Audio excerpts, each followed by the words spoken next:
afternoon, everyone. Can you all hear me? Prof. Afternoon. Yes, Can. hi.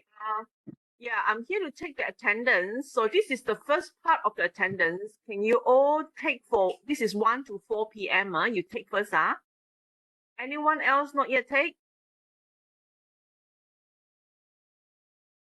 Okay, I'm going to switch to the 4 to 7 one. Today we're going to have 2 class continuous, so it's going to be a semi-marathon again, okay?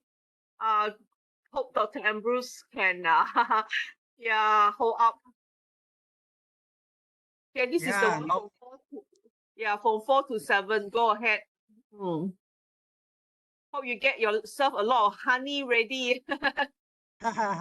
Yeah, I got myself ready, doctor.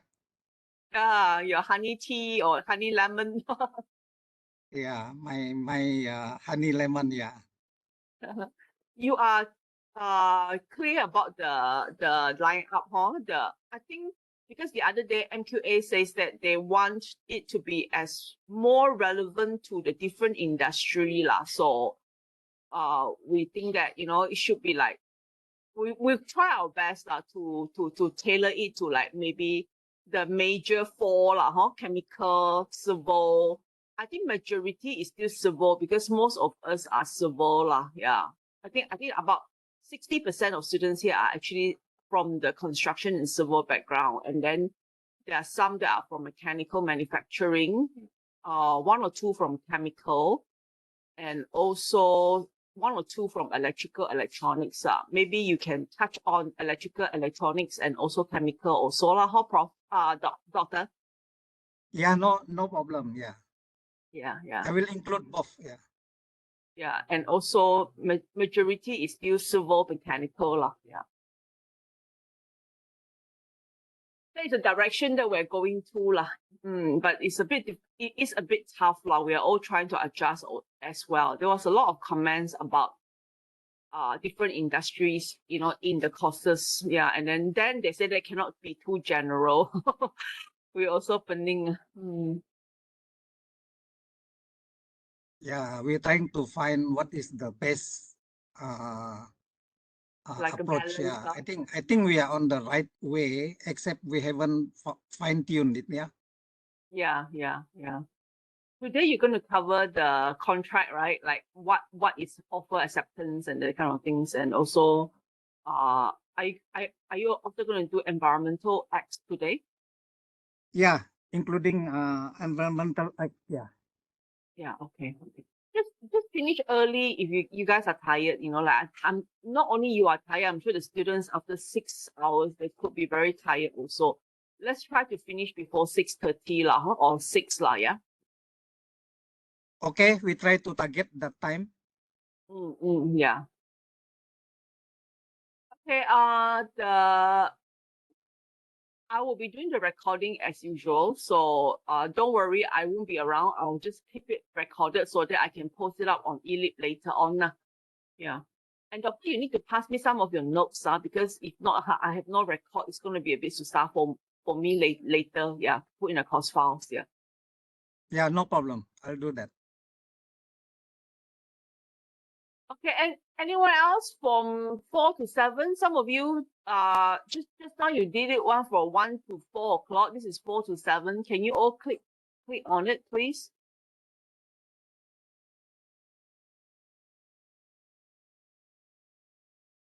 There's only 10 here. So anyone else hasn't done the QR code for the second round, 4 to 7 one?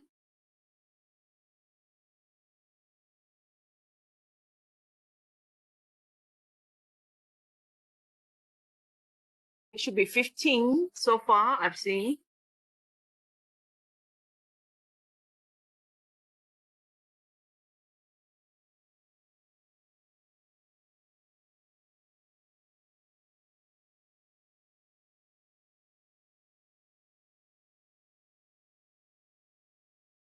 Okay, I'm going to sort back to the 1 to 7, 1 to 4 o'clock.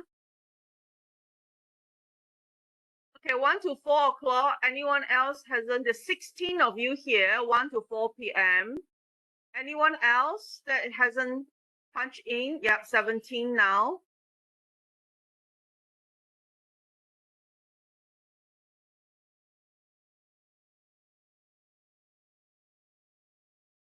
If no more, I will close this part of the attendance. 17. Any more?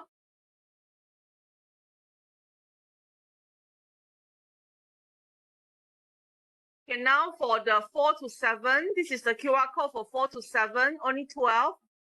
Another 4 hasn't called in yet. Sasha, I think, yeah.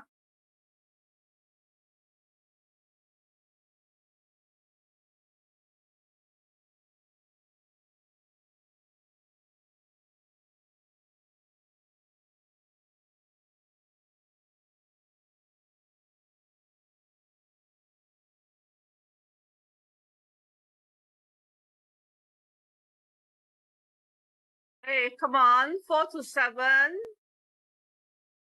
Just now, you guys, the 1 to 4, there's 16, and suddenly now there's only 12. Where's the other 4? Decided to go home after clock in, is it?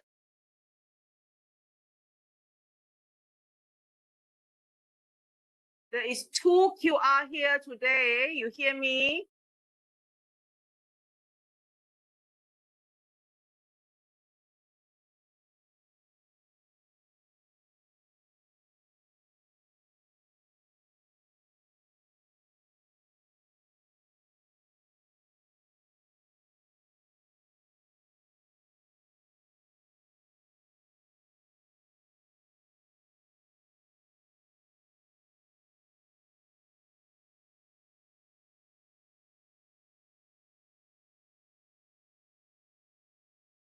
This one, 4 to 7 QR code. Ayo, how much? Thomas Chow, I don't see you clock in yet. What about Siti Aisha? Have you clocked in here? In my record that, Doctor. Huh? Actually, in my record, you must now actually done on 1:03 p.m. I know Yeah, mine too. there is 4 to 7. I need you to clock in for 4 to 7 as well. Yeah, actually on my record both I scan. But it's okay. I try to record. I try to scan again. Okay. Yeah. Okay. Brenda in. What about people like Lisa? You know that? I don't see the Lisa first one. Sorry. Asninda, Asninda, have you clocked in? Oh yeah, already. Yes. Doctor, I can check in as I already check in 4 p.m. to 7. 4 to 7. You already checked in. Huh? Yeah. It's only 13. I don't know why. On my sheet here. Never mind. I will help you to do manual later if it's not there. 4 to 7. Let me check.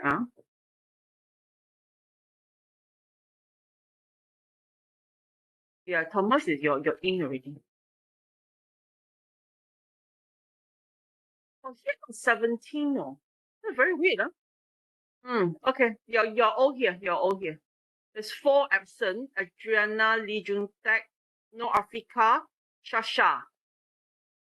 Shasha, are you in, Shasha?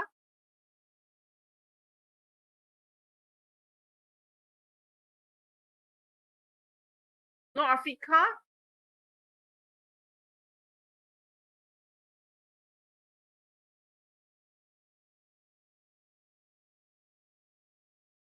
Nor Africa. Are you here? Yes. Huh? Yes, doctor. Yes, doctor. Okay, Yes. you're here. So how come you don't do your QR? Can you do your QR? Tak dapat, doktor, because this handphone macam have to use another untuk scan. I Yeah, need to wait. Okay, so you are here, I'll set it as manual, Okay, thank you, Then doctor. what about Lee Jun Tak and Shasha? Are you here? Yo, come on now. We're wasting time. We're wasting Dr. Ambrose time. Come on, hurry up. Shasha, are you here?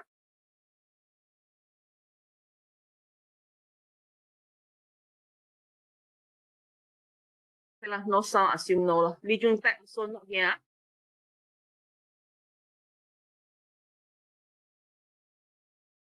But I didn't get any information that he said he's not attending class. Oh. 1 to 4.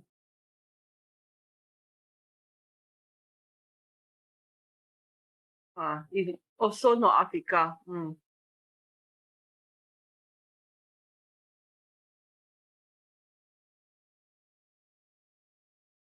right, I think that's all.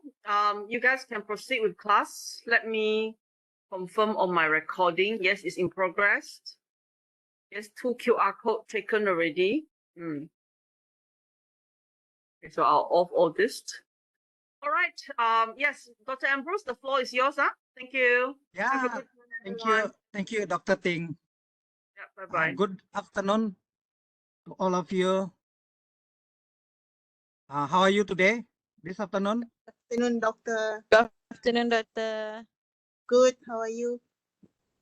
I'm fine, thank you. Okay.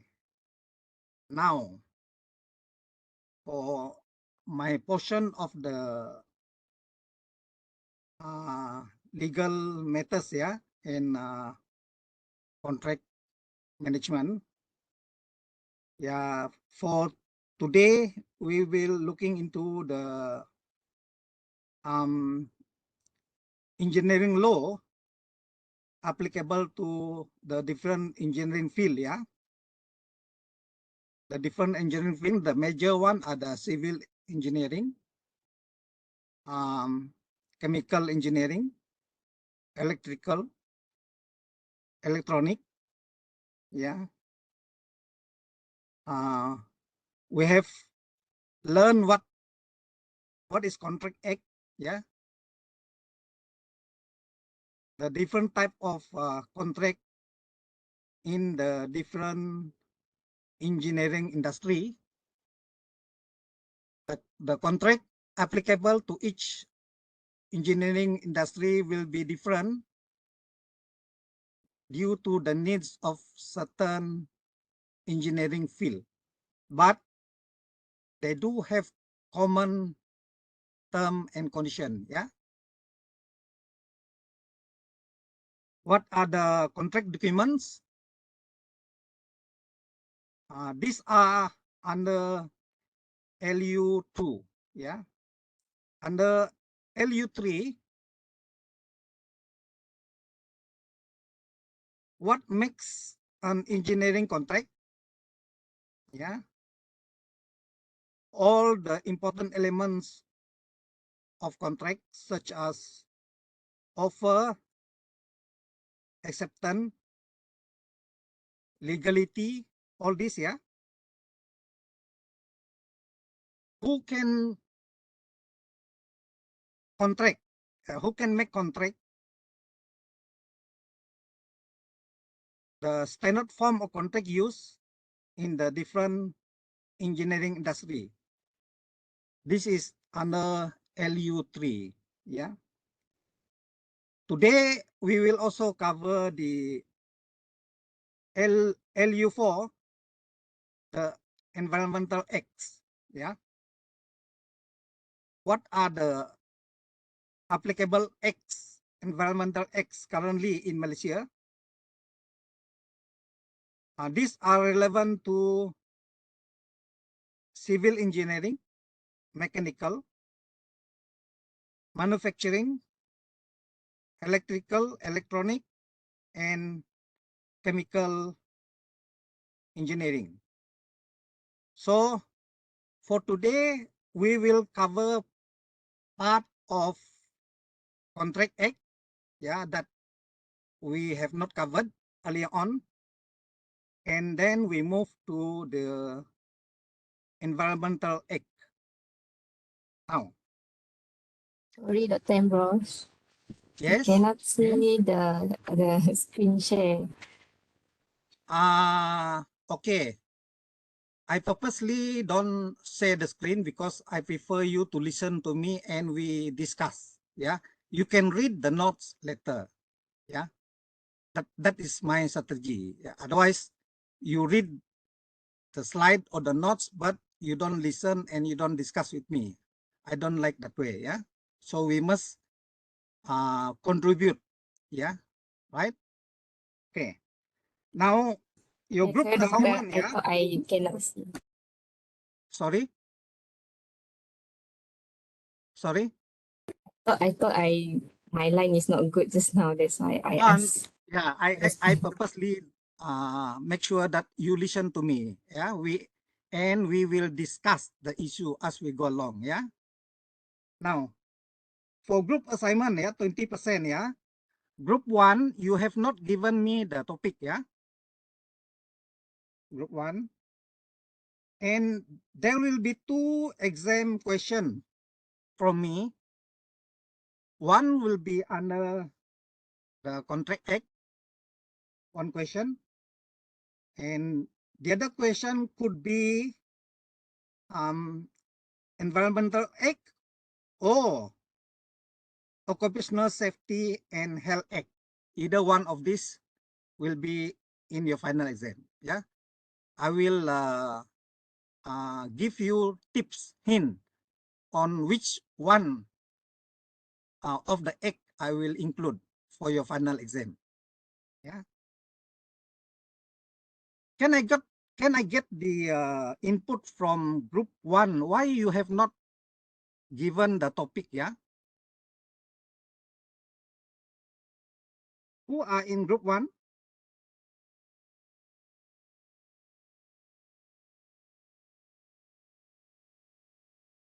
Hello. Me, Dahlia, Lisa, and Nicholas. Yeah, Dahlia did Nicholas. accept you. So when are you going to tell me the project? Yeah, We Nicholas. actually have a project. We discussing whether we agree on the project or not lah. Oh, you have not decided, yeah? We will update in 5 minutes, can doctor? Okay, no problem. Okay. Yeah, All thank right. you. Okay, doctor. Very important, very important. You must include at least 3 act or ordinance or code in your group assignment. Yeah, I think compulsory you must include Contract Act. Yeah, which relate to the term and condition of the contract. Yeah, very easy. Yeah, the term and condition. There's so many things you can talk about in the Contract Act. Yeah. So the rest 2 you can choose from environmental, occupational safety and act. Yeah, occupational safety. You may also include the manufacturing or the factory act. Yeah, manufacturing or factory act. Or you can also include the land ordinance or the land code. Yeah, or any other law or regulation that are applicable or relevant to your project. You can choose. Yeah, and if possible, if you have time, include the latest literature. Yeah, the latest literature on the topic that you do. Yeah, to see what did the literature talk about. Yeah, on your topic. Yeah, that means that will be extra point for your group. Yeah, even though it is not stated in the question, but if you bring in literature to support your point, that would be better, right? Now,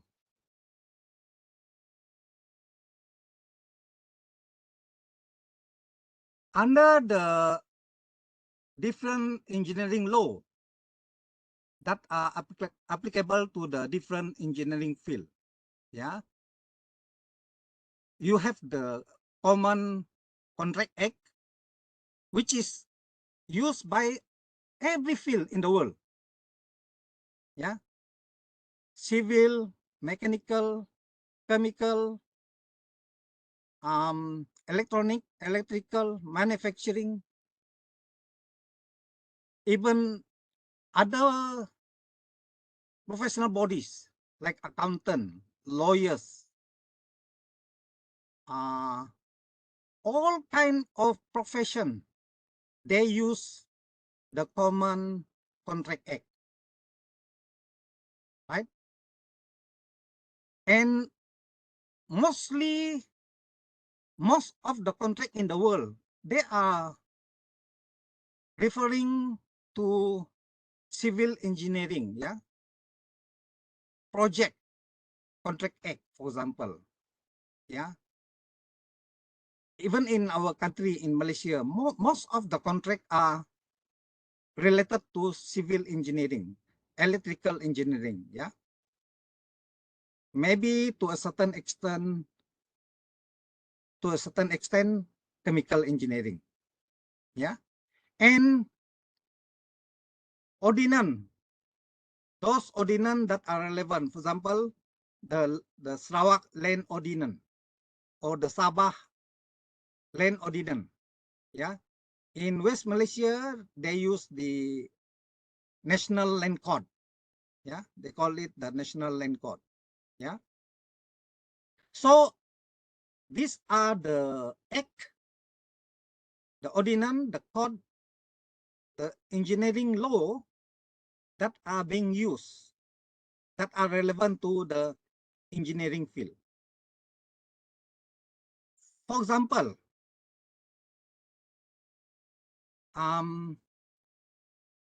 what are the 12 types of engineering contract that we may have? Yeah. Can anybody give one example? The type of engineering contract that you may have.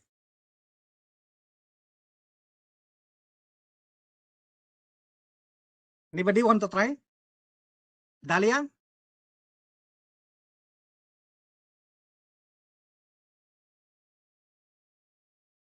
How about Brenda?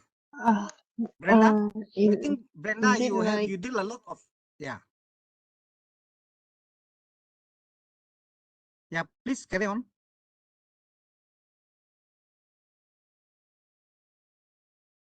the question just now is engineering contract, Yes. The type of type of, engineering contract, yes, the like type of lump engineering contract that we have. Yeah. What are the type?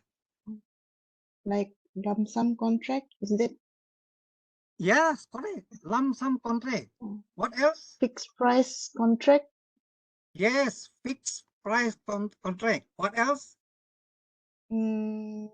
cost reimbursement contract, Yes, cost reimbursement contract. what else? Item. Yes, sorry. No, no more. That's No all. more. Okay. Yeah. We have item rate contract. Yeah. Percentage rate contract. We have labor contract. Material supply contract. Yeah. And we have work agreement in construction contract. Yeah. Cost plus percentage rate contract. Cost plus fixed fee contract. Yeah. And you may have cost plus sliding or fluctuating fee contract. You may have target contract too. Yeah. And you have BOT contract. What is BOT contract? Brenda.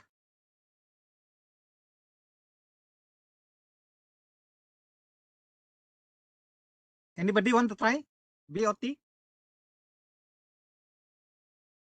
BOT is a Build Operate Transfer Contract. Very good, Brenda. Bill Build Operate Transfer Contract. transfer contract. Yeah, that means once the job is finished, that is you bill, yeah. Then you operate. After you operate, then you transfer. Yeah, that is BOT contract. Yeah. Now you have one contract by the name of PFI. Have you heard of PFI? Nicholas?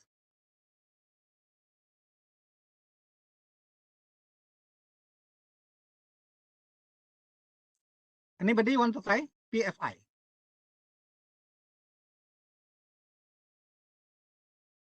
PFI is a public-private initiative contract, yeah, whereby the government, together with the private sector, they carry out this project or this contract, yeah.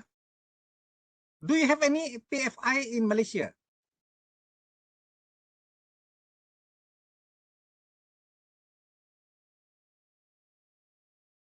Nur Hidayah? Is there any PFI in Malaysia? Whereby the government work with the private sector, yeah, and they form a contract to carry out certain project. Thomas Chow?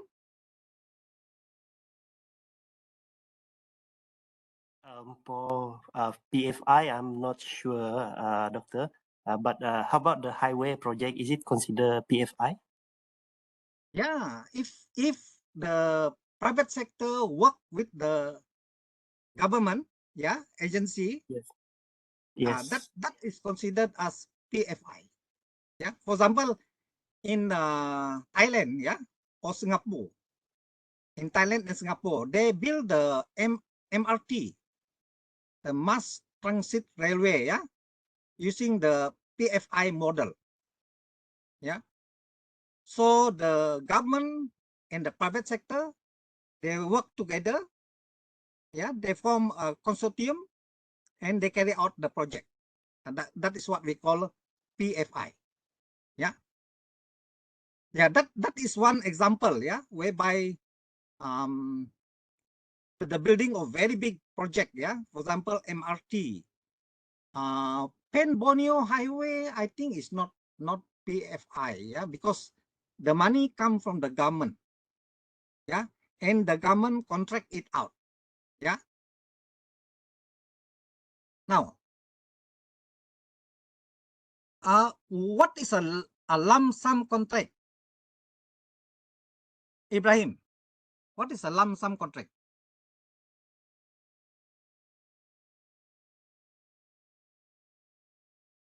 Yep, Doctor.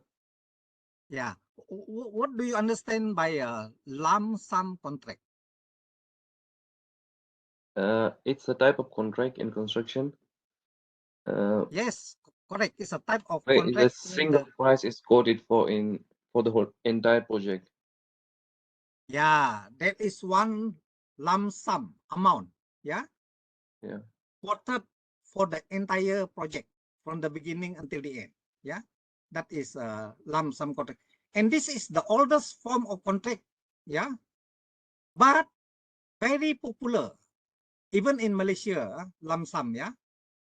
Also very popular in USA, yeah. So the contractor, they are required to quote certain amount, fixed sum, yeah, to complete the project in every aspect, yeah.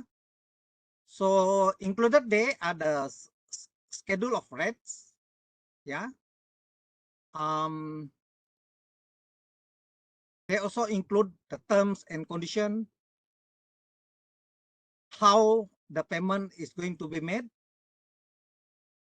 what happened in terms of if the contractor cannot complete the project, what will happen, yeah.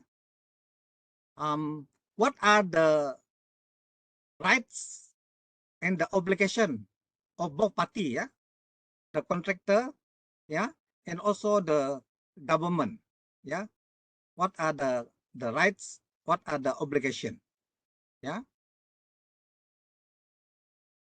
Then you have labor contract. Yeah. This is more to do with the supply of labor in engineering contract. Yeah. Which include what are the rate they use. Yeah. What are the contractors plan and equipment they use. Yeah. The contractor's provision, the contractor's profit. Yeah. Okay. For material supply contract,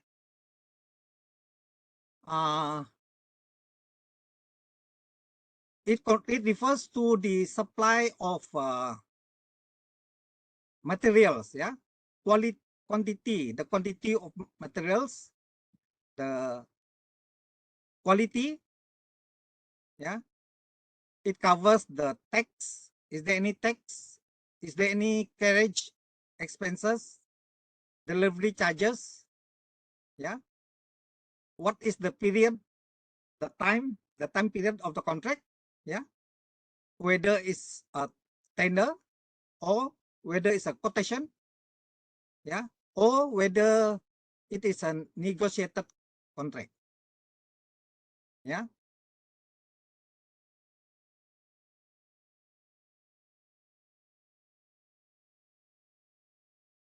So these are the type of engineering contract that we may have. Yeah. Now, who are from the mechanical engineering? Who's from the mechanical engineering industry? Anybody?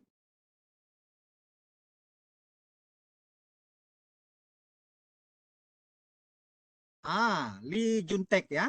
Mr. Lee Juntek. In your opinion, ya, in the mechanical engineering industry, ya, what kind of contract is specific to mechanical? Cannot be found in another engineering industry, for example, civil. Can you share with us? Good afternoon, doctor. Yeah, good Because now afternoon. I have no working experience, but I think that in manufacturing field that is like a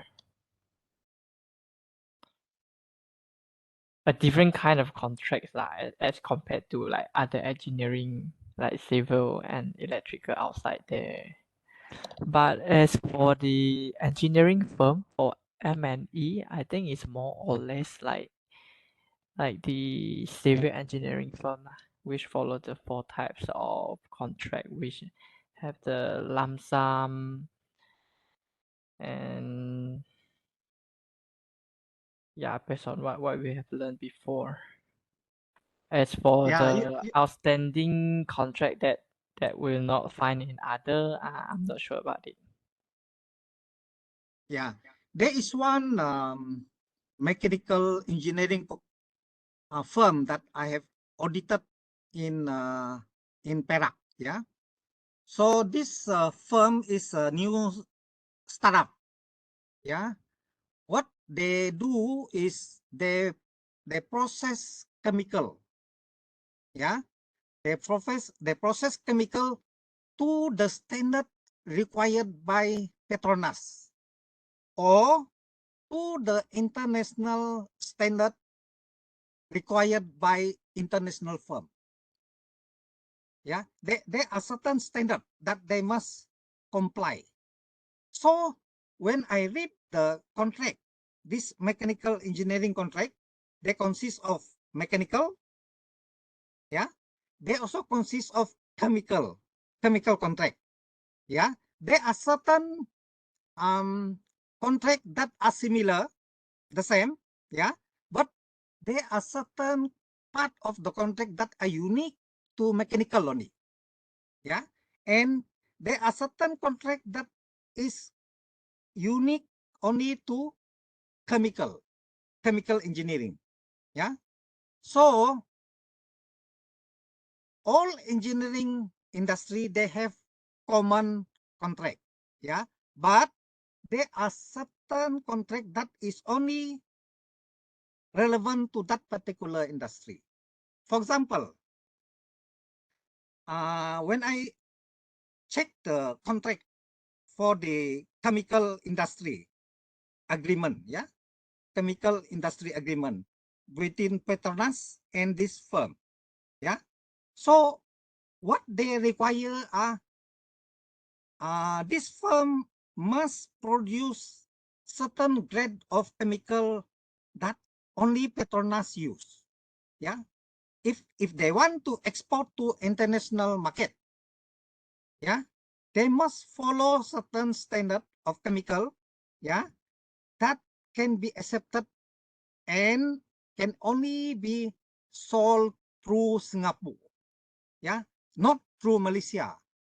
Why do you think the requirement is this chemical has to be exported through Singapore, not direct by Petronas through Malaysia? Why? Anybody want to try? Why do you think so?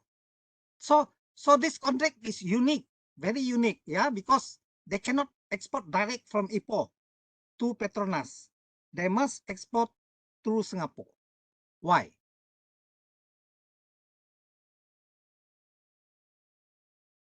Thomas Chaong, you want to try? Is it due to the some requirement in the contract?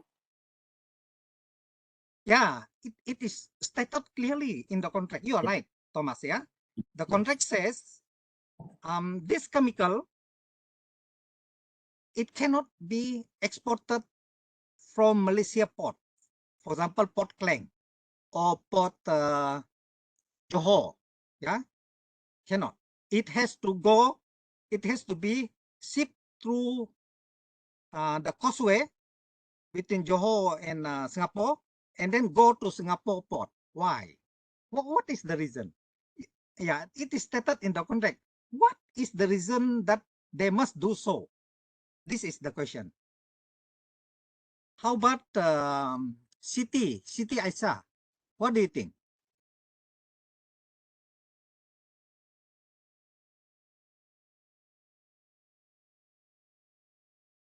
How about Mahmudin?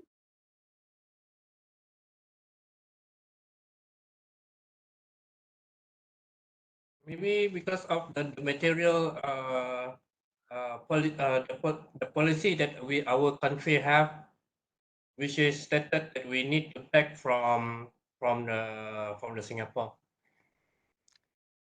Very good. That is right, Lee. Yeah, the policy of Singapore government. Yeah, that's why Singapore government is very smart. You know, the product is made from our company in Ipoh, yeah, in Perak. But the Singapore government make a policy. The Singapore government make a policy that if you want to export, you must export through Singapore.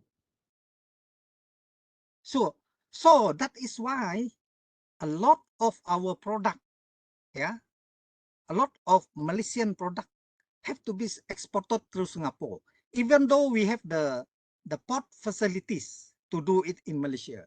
Yeah. So the Singapore government are very smart. Yeah. And the international market, those buyers and sellers, the global market, the buyers and sellers, they make it a point that they must go through Singapore. Why do you think Singapore make that kind of policy, and why do you think the international customer want to follow the Singapore policy? Anybody want to try? Adriana?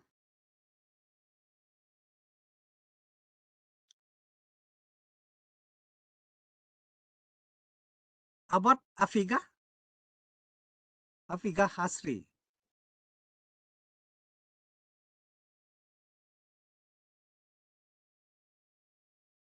Okay, open to anybody who want to try. Don't worry, there is no right and wrong answer here. Try, think. Yeah. Investment. Investment, Brenda, in what way? Investment in what way, Brenda? You're talking about Foreign. Singapore, right? Is it? Yeah. Yeah, Singapore, they are very clever because why? When Malaysia export through Singapore, it means the product has to pass through Singapore port, yeah, and that is economic activity to Singapore.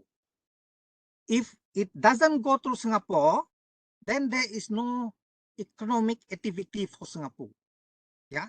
So they force us to send to Singapore, and then from Singapore they export to the other country in the world. Now, why is the people of the other world, the customer from different country in the world, agree to that? Why? Why they agree to that arrangement? Why not they direct buy from Malaysia? You know, instead of send to Singapore, it costs additional cost, you know, to send to Singapore. Yeah, if they send to Port Klang, then they will reduce the cost of transportation from Ipoh to Singapore. Yeah, they can send it direct to Port Klang. Yeah, why do you think the international market agree to that arrangement? Lisa.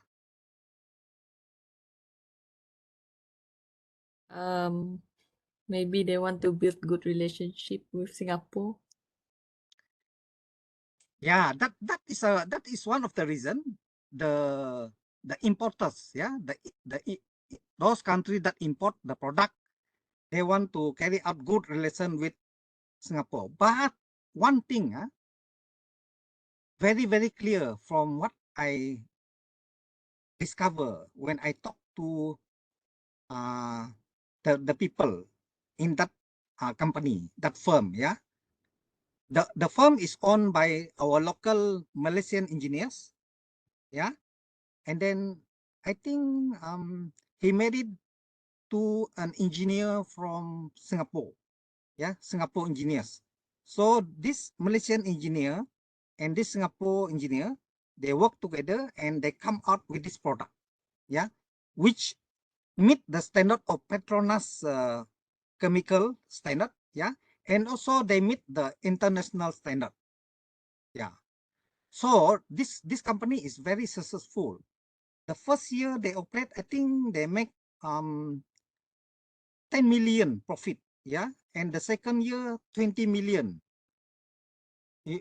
So the profit keep on going up because the product is greatly demanded by the other country in the world. Now, why do the other country in the world trust Singapore? Because Singapore is very famous for good governance. You must remember that. Good governance. Good governance means whatever Singapore do, they trust. Yeah. There is no hanky-panky. Yeah. Everything is transparent. Yeah. That's why you see Singapore is the most developed country now. Even though Singapore, Malaysia, Taiwan, Korea, and Hong Kong, yeah, we are the same level last time. Yeah. And last time our currency, ringgit Malaysia, is equivalent to $1 Singapore. 1 ringgit Malaysia, $1 Singapore. But now our currency is so far, so far different. Yeah. So that is how the world, the global market, yeah, the global country, they trust Singapore. Yeah. So they're willing to make sure that whatever product they buy from Singapore is of quality, of the standard they want. Yeah. So this shows that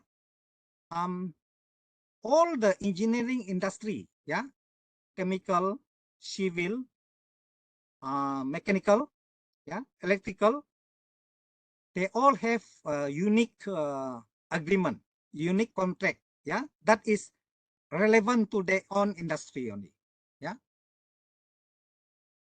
Okay. Now, what are the basic contract document that we must have? Yeah. What are the basic contract document that we must have in the engineering industry? Maybe let's talk about construction contract. Yeah. Construction contract. Yeah. Okay. Can anybody try? Number one. What is number one in the construction contract? COC, condition of contract. Yes. Either the general condition or special condition. Yeah. Term and condition. Either general condition or special condition. Very good. Okay. Number three. What else? Bill of quantity. Yes. Very good. Bill of quantity. Yeah. Can you explain what is bill of quantity?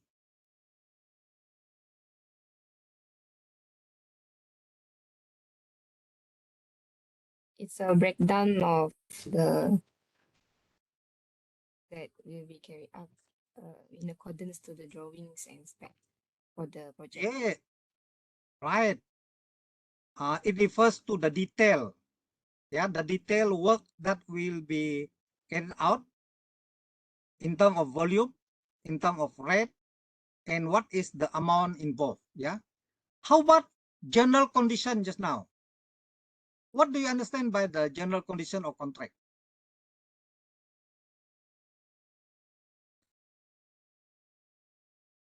Link. Link. Can you hear me, Link? Yeah. What do you think are the general condition of contract? Maybe I think it's that the contract is must be held.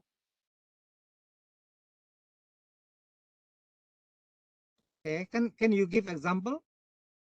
Maybe that the company need to have enough such as money and or resource. Right. For example, who are the party to the contract? For example, yeah. Yeah.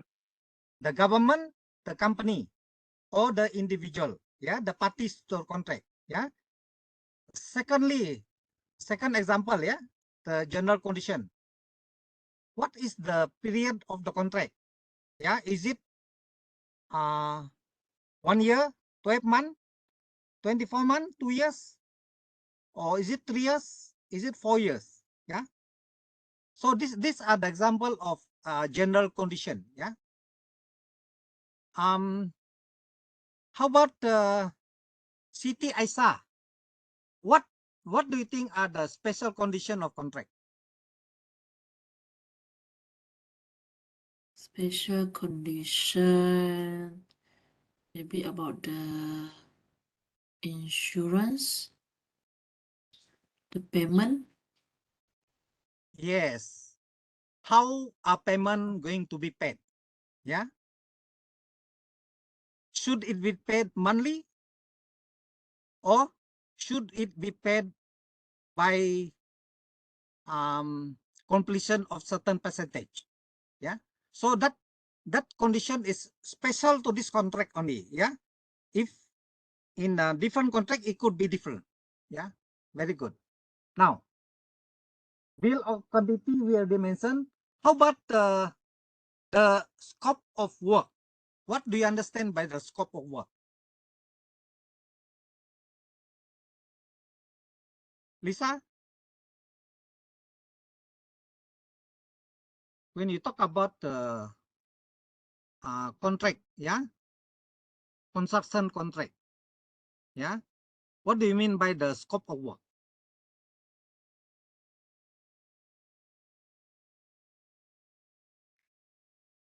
Mahmudin, are you there, Mahmudin? Yeah, I'm here. Good. Scope of work, which is the scope that the one who involved with the contract. I mean, how to say? I cannot do the sentence of this.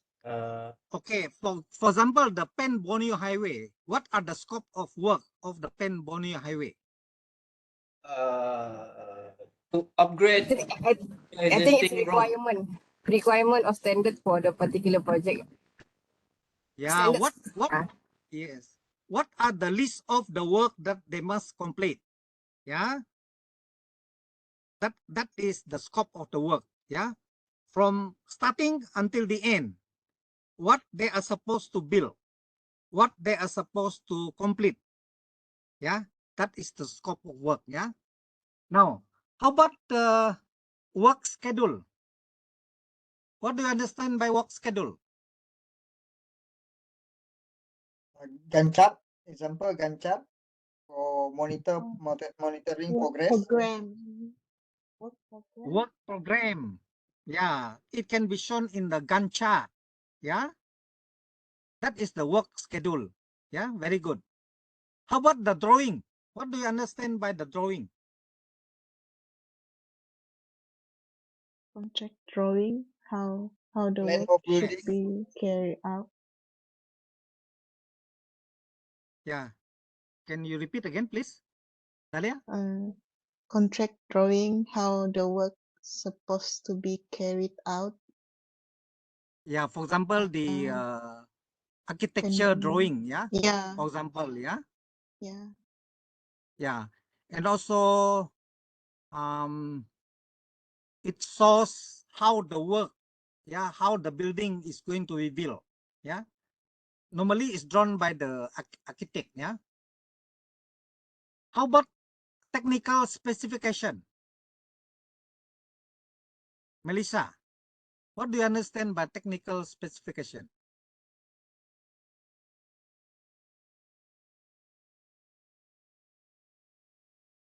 Nur Hidayah? Specification like equipment. Yes, the equipment that they may use. Yeah, the equipment. What else? The requirement of Standard the construction itself. JKR specification, like how it should. Yes, the spec as stated by certain authority. Yeah, for example, if road,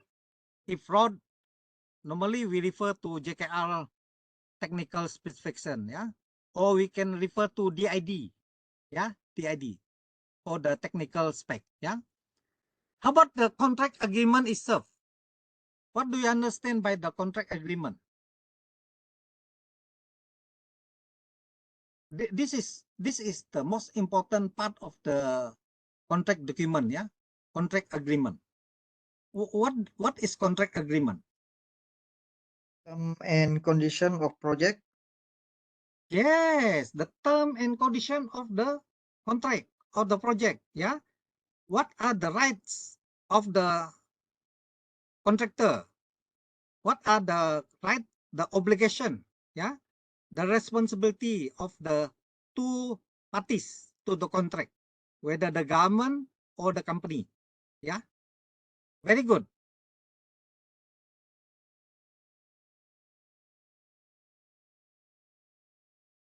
We have mentioned about the different type of contract. Yeah, and we have mentioned about the basic document in the contract.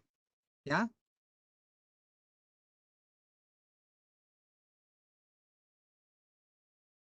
Yeah, the drawing actually it involves it become part of the work to be done. Yeah, it illustrates the quantities, the location, the dimension, the size, the shape, and the form of the element. Yeah. So normally this drawing can be architectural, it can be statistical, electrical, mechanical, or landscape. Yeah. And they must include adequate information for the entire project that is being contracted. Yeah. And this construction drawing includes the elevation, the section, the profile of the building. Yeah. The technical specification just now, yeah, it describes the material that you're going to use, the workmanship, yeah, the equipment, yeah, the example of technical spec, yeah, it describes the end product. What will be the end product, yeah, and then every little task should be clearly stated, yeah, clearly specified. Any deviation limit, yeah, should be determined in terms of technical specification. Yeah. Work schedule, yeah, is very important for both parties. Who are the party to the contract? It could be the client, it could be the government, yeah, it could be the contractor, yeah. So a project cannot be performed without a proper plan, yeah. So a project schedule shows the site delivery date, when they deliver the site, yeah, the start, the finish, the project duration, other useful information, yeah. So all the tasks are being listed, yeah, and grouped under specific area, yeah, specific work breakdown structure, yeah, to labels such as what are the work schedule for civil, what are the work schedule for electrical, what are the work schedule for medical work, yeah, within the project schedule, yeah. So these are the detailed explanation, yeah. Bill of quantity, yeah. It refers to the document used for tendering, yeah. The list of all the work to allow the contractor to price the work. It means to evaluate, yeah, how much is the cost of the work that he is bidding, the contractor is bidding, yeah. It includes the quantity, the price for each work, yeah, and after the bidding phase, it will also be attached to the contract document. Remember, yeah, the bill of quantities must be attached to the contract document. Now, the special condition, yeah, just now, yeah, we talk about the special condition of contract, yeah. So this special condition describe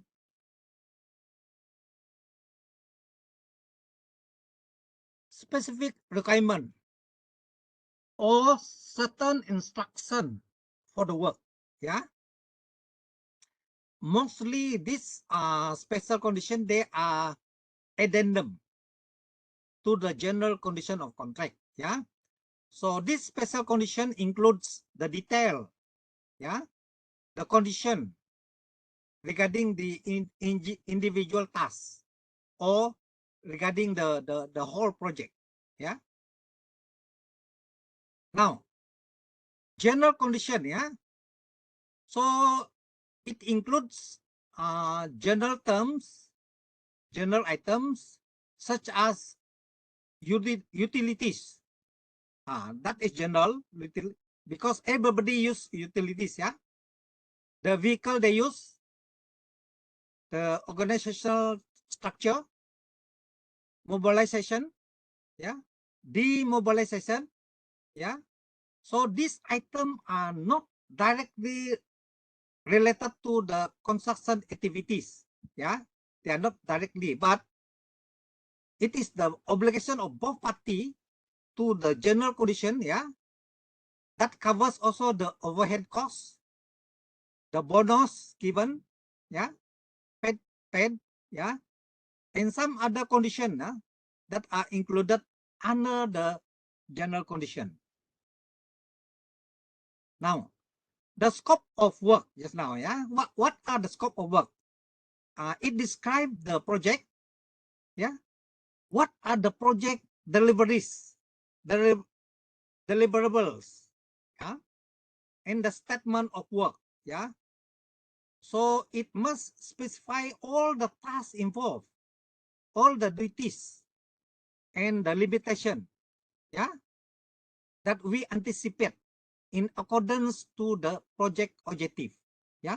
So it has to be in line with the project objective. Now, what are the contract agreement? Yeah. So the contract agreement define the agreement between the client. This client can be the government, can be the company, and the contractor. Yeah. So the parties specified what are their responsibilities. They are clearly defined during the construction process. Yeah. So this document is very important. Yeah. And it acts as a reference. Yeah. And is attached to the whole contract. Yeah. So the standard document, for example, the Pen Borneo highway contract, for example, yeah. So it's attached to the whole agreement.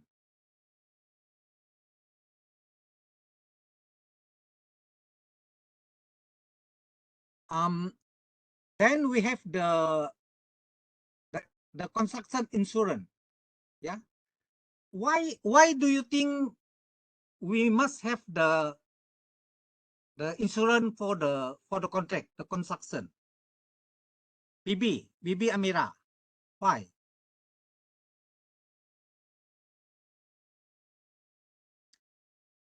Why do you think in a construction project, yeah, we must have insurance, construction insurance?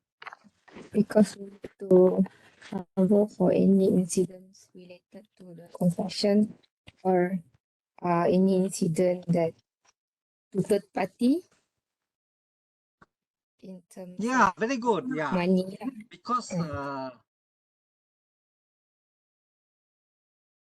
yeah, because this construction insurance, yeah, they provide coverage for the material use. What are the risks to the people working there, and also to third party? Yeah, people who may come to the construction site for whatever purpose. Yeah. Yeah. Maybe natural disaster. Yeah. Like what happened in Turkey and Syria. Yeah. Earthquake. Yeah. So this is natural disaster. Yeah. Maybe it covers the employee. Yeah. So that's why construction insurance is very important. Yeah. And then you have performance bond. Yeah. Which cover specific coverage and all risk insurance. Yeah. Which determine clearly who are to be protected in the contract, both party, and to very important to avoid dispute. Yeah, because the contract document often create the basis of any claim. Now, what happened if one party did not follow the contract terms and condition? What happened? Nur Nasifa, what happened?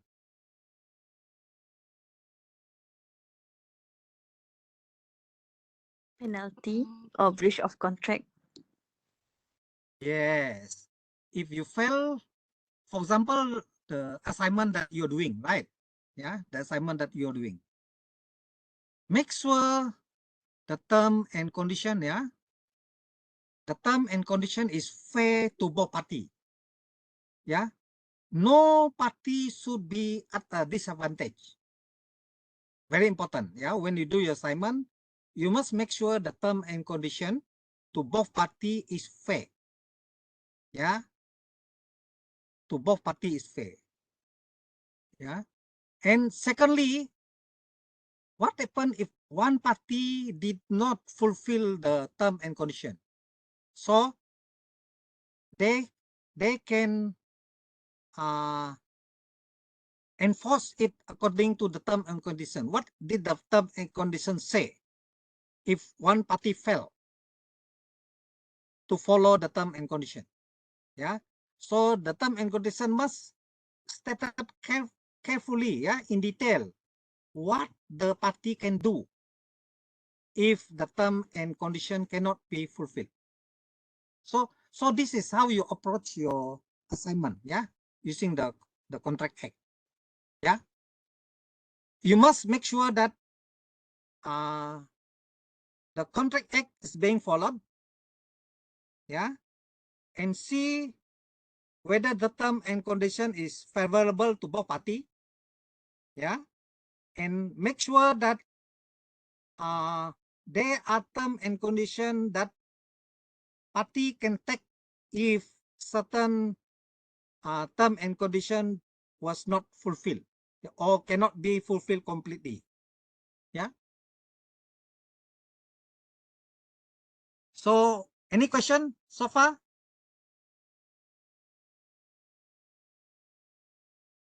No, doctor. Very good. I go to the next slide. Yeah. Don't worry, I will share you the notes later. Yeah. Don't worry about that.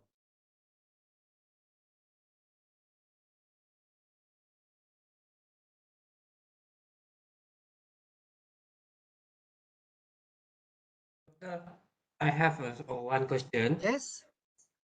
Yeah. So the contract document that just you mentioned just now, like a special condition, the drawing, everything.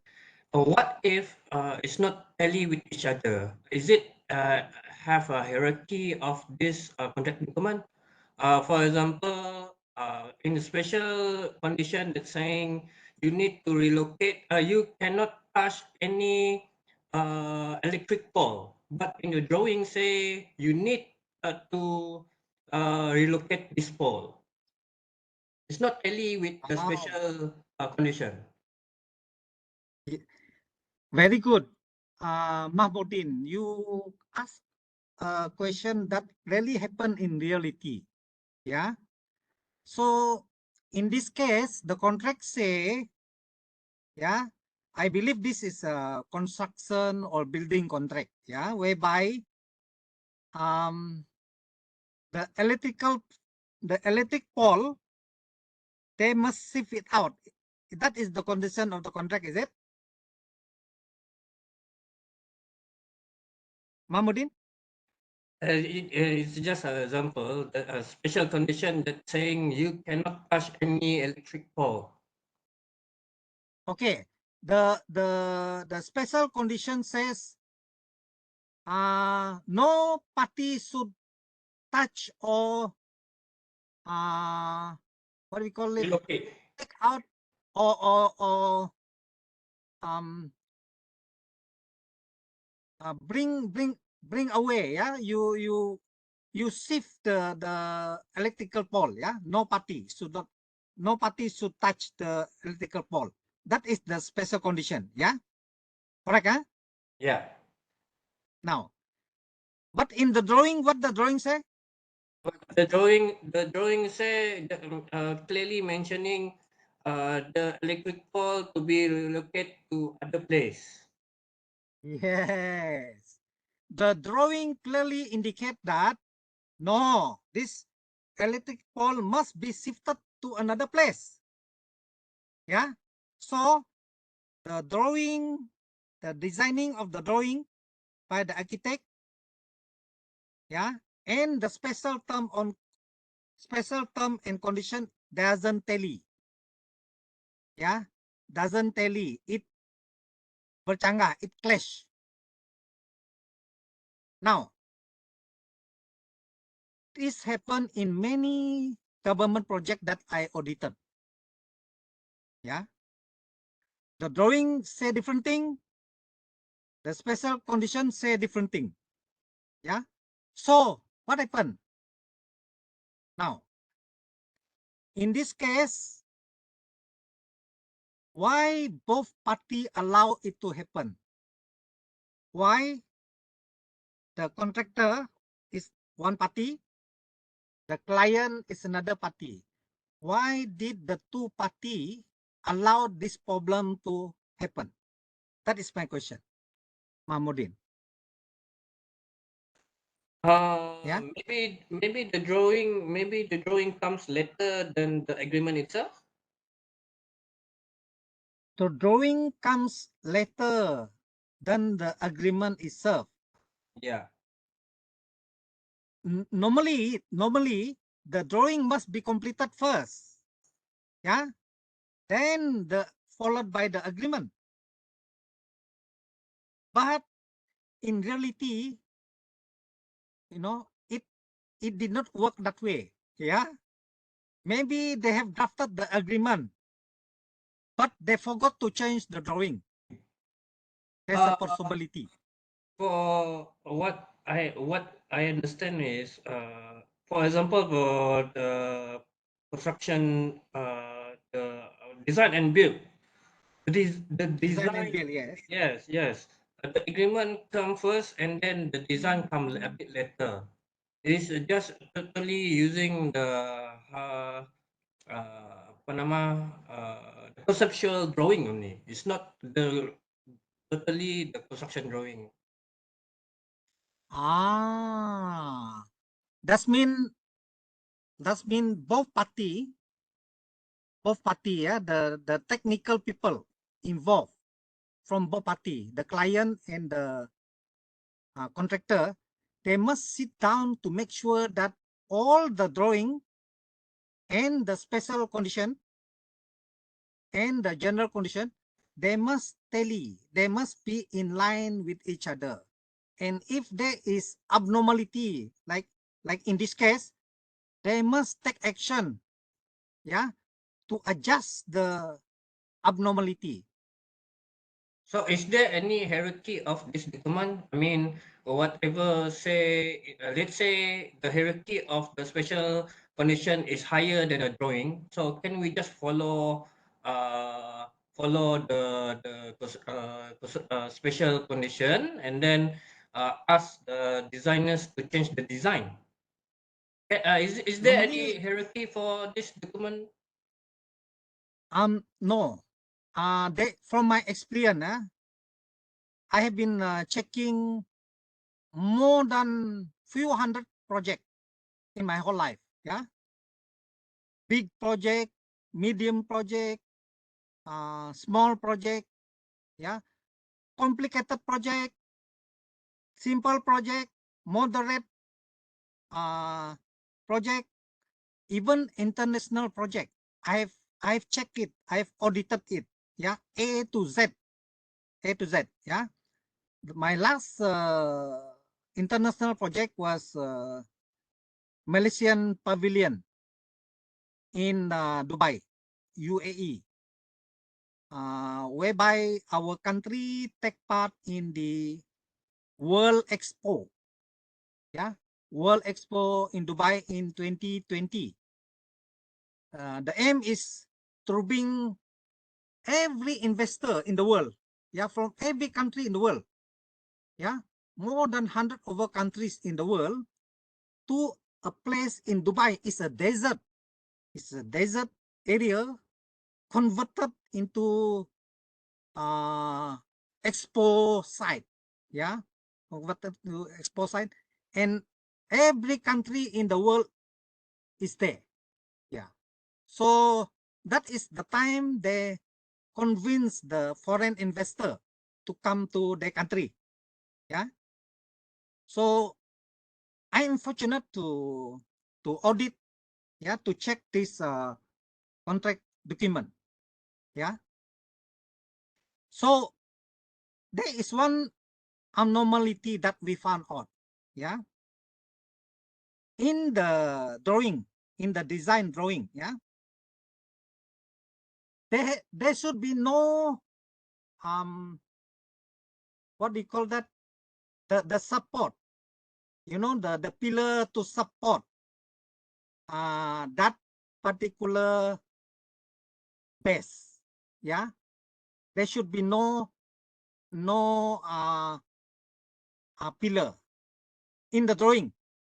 It says no pillar. Yeah, because the architect already designed the what they call the base to be strong enough to withstand the weight of the cement, yeah, the floor, everything, plus the people who is coming to the expo. They already calculated more than enough, yeah. But when come to special specification, yeah, special specification, the spec say they must build a pillar to support it. Yeah. So because my team consists of civil engineer, quantity surveyor, what do you call that? Civil. We have civil also. Yeah. We have legal.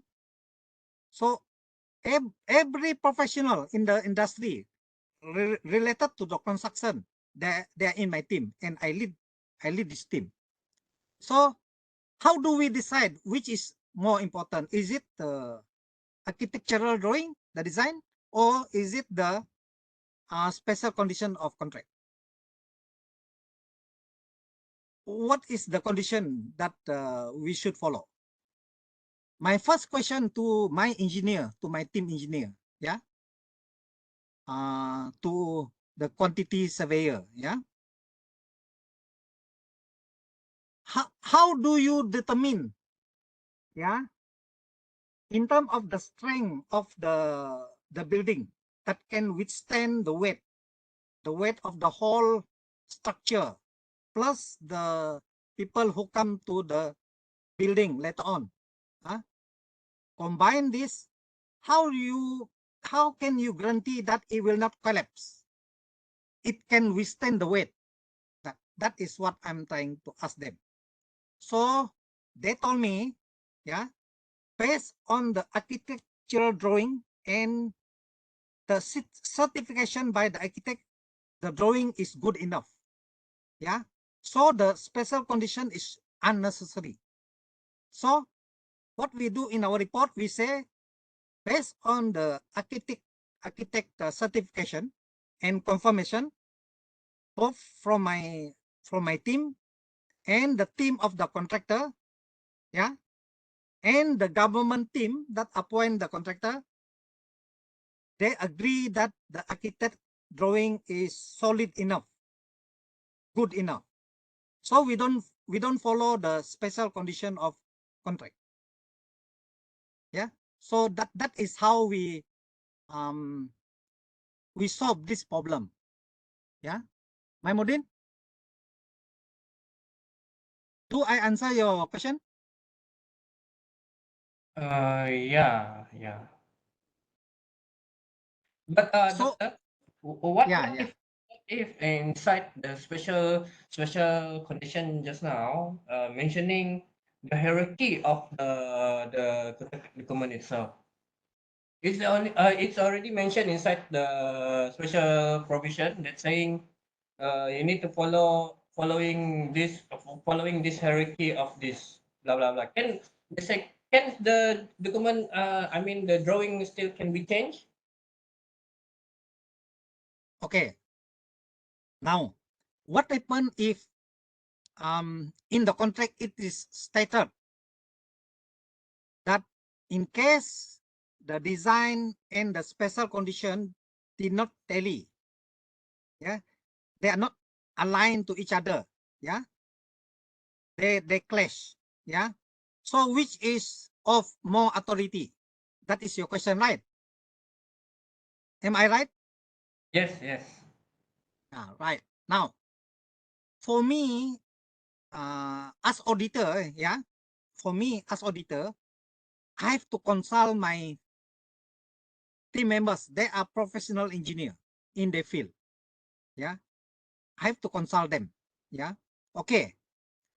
From the point of view of your profession, yeah, which is of greater significance? Is it the design, the drawing, or is it the special condition? That is the first question I ask them. Yeah. In practice, is it the design, the drawing, or is it the special condition? Okay. They told me both are important. Both are important, and these two documents must be in line. But apparently, these two in our situation, they are not in line. They clash. That, they clash. Just like what you said just now. Yeah. So I have to come to a point whereby I need somebody to certify to me. Yeah. Will this building collapse because of the weight of the building, plus the people who is going to use the building? They said no. They said no. Yeah. The quantity surveyor with the team and the architect of the firm, yeah, of the contractor, they said we certified that the design, the contract drawing is good enough. Yeah, they put in writing. Yeah, and my team of professional, yeah, I'm the lead auditor. They are the professional engineer, yeah, doing the work, and they agree with the client quantity surveyor and his team. They agree, yeah, and the architect, yeah. So when both parties agree, then we accept that the architect design is good enough. No, not necessary to have the pillar to be built. So we ask them to demolish the pillar. Yeah, and true enough, when the expo really used the building, the building was full of people. Yeah, and it can withstand the weight. Yeah, the weight of the building. Yeah, and also the weight of the people coming to visit the pavilion. So that is how I resolve this issue, Mahmudin. Yeah, because in the contract, it was absent in terms of which hierarchy is more important. Is it the contract drawing or is it the special condition? Yeah, they are quiet, but I use different way to approach the problem. Yeah, so that is how I approach it. Mahmudin, did I answer your question? Yeah. Yeah, that is a very good question and really relevant. It happened in reality. Now, I want to say with you, this is one classic example. Yeah, it is engineering contract. Yeah, whereby they construct highway plus bridges. Yeah, it is a highway plus one, maybe few bridges, but I'm talking about one particular bridges. Yeah. I don't know whether Brenda, you know where is Plasan River, Brenda? No, I don't know. You don't know. I Is think it you Betong are not. area? Somewhere in Betong area. Yeah, Plasan, Sungai Plasan. Yeah. Now, this is setting real example to all of you. Yeah. Okay. From my experience auditing government project, yeah, whereby the consultant are involved, consultant report, yeah. In this case, they have the soil investigation and testing report. They put it under feasibility study, yeah. So what do? Yeah, they determine the condition of the earth, condition of the river. Is the earth there soft? Yeah, if soft, how do you design to strengthen the soft earth near the riverbank? Yeah, to build the bridge. Okay, this is what I learned from this particular project. Yeah, and this feasibility study report, yeah, the report on the soil investigation, the soil testing, yeah, and all those related investigation report, yeah, related to feasibility study.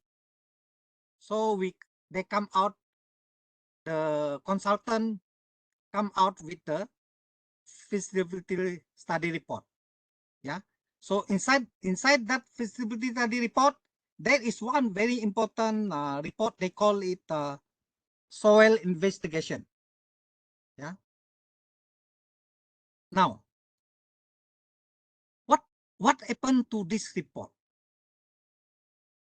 I want to get the feedback of Brenda first, yeah, because since you work with JKR, this is something really happening in reality, yeah, Brenda.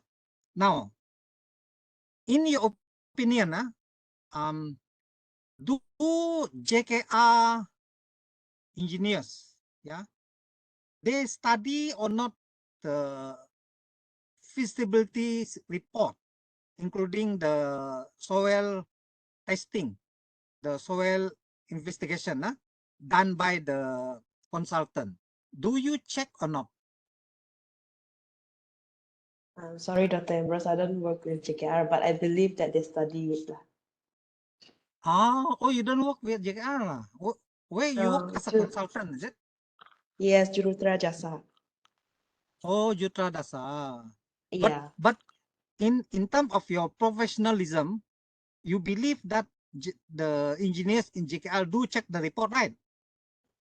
Yeah, they do check the report. They do check the report. Now, unfortunately, Brenda and all of you, yeah, all of you in this class, unfortunately, in this case, JKR did not check the report. They did not study the result of the soil investigation. Yeah. I interviewed the engineer in charge, yeah, of this project, yeah, together with the consultant. What they report in the feasibility study, yeah, in the soil investigation, is not tally with the reality of what is the nature of the soil on the river, yeah, on the riverbed, yeah. So as a result, they come out with method of piling, which is not suitable for this particular river, yeah, because this particular river, they call it River Plasan, the soil is very soft, yeah. So what happened after they build the bridge in 1 month? What happened to the bridge? Can anybody guess?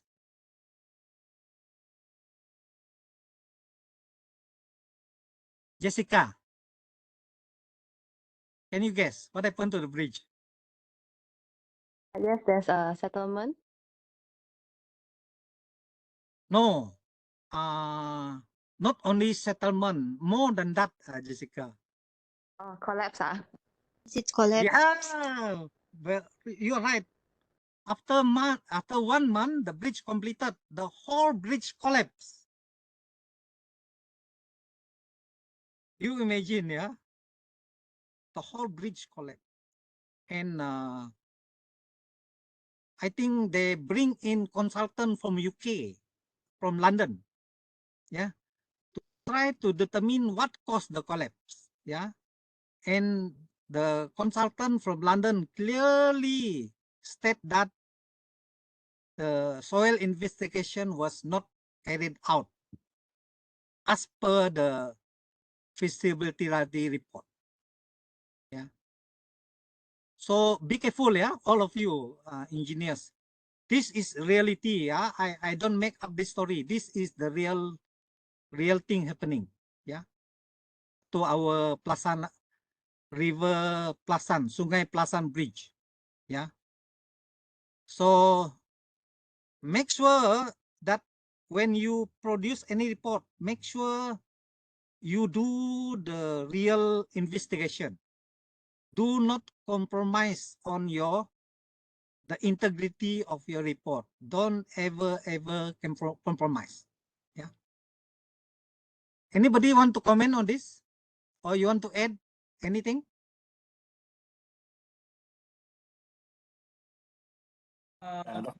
Doctor. Yeah. Thomas here. Is this happened more than 20 years ago, the project, or recently? Yeah, that's a good question, Thomas. It happened quite long time ago, but the lesson learned is still the same. Yeah, the lesson learned from this particular episode is still the same, still applicable to the current situation. Yeah. Yeah, because I heard about this story also, but 20 years ago like that. I think it's a very good lesson learned for engineer. Yes, it's a very not only to engineer, to even people like us, yeah, who is not in the engineering field, yeah. Except that for me, my experience is I audit every project that the government involved, yeah, all kind of project. So that is my strength, you know. I can see all the weakness, the strength, the good part, yeah, of the project, yeah. And I happen to join the MRT team that audit the Bangkok, Thailand, yeah, Bangkok, Thailand MRT. Yeah, we went for the physical visit. Yeah, I'm very impressive with the quality of the work, yeah, and with the documentation, yeah. They are almost on par, I think, with Singapore, yeah, because during our course, we have Singaporean team also coming, yeah. So they share with us that the MRT built by Thailand company, yeah, in Bangkok, the standard is almost equivalent to the Singapore MRT, yeah, Singapore MRT, yeah. So I'm very impressed with the quality of the work, yeah. Yeah, very good observation, Thomas. Yeah, it's not recently happening. It's quite some time, but nevertheless, the lesson learned is still the same. Yeah. Doctor, regarding the case just now, the bridge, does it can we say actually the consultant is responsible because they're the one who designed for JKR? They have a contract with the JKR to design.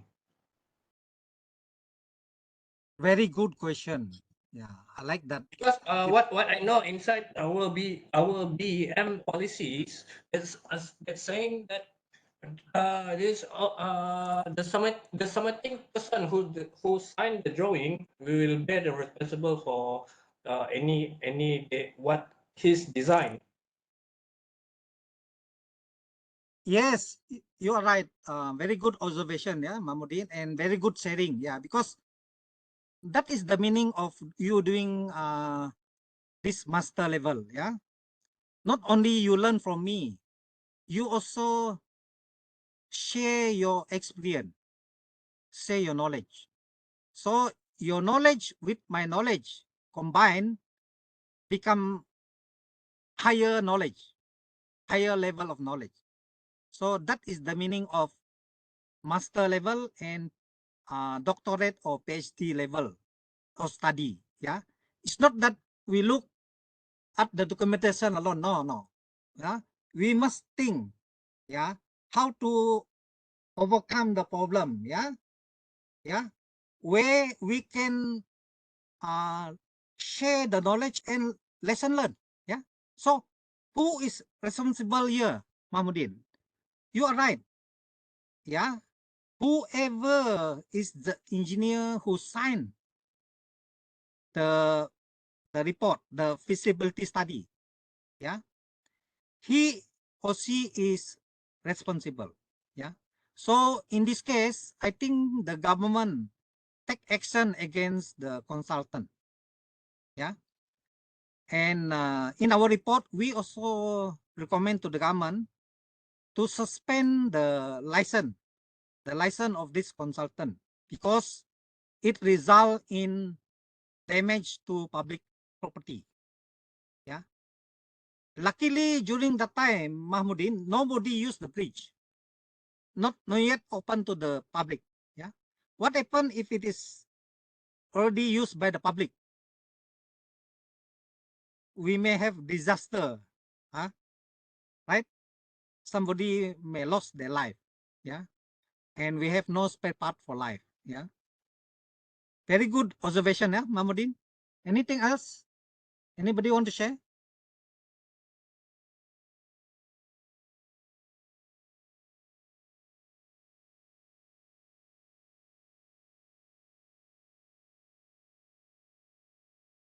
Nobody? Okay. If nobody share, would you like to take a break until when we start the next one? Or do you have any question on contract before we move out? Any question?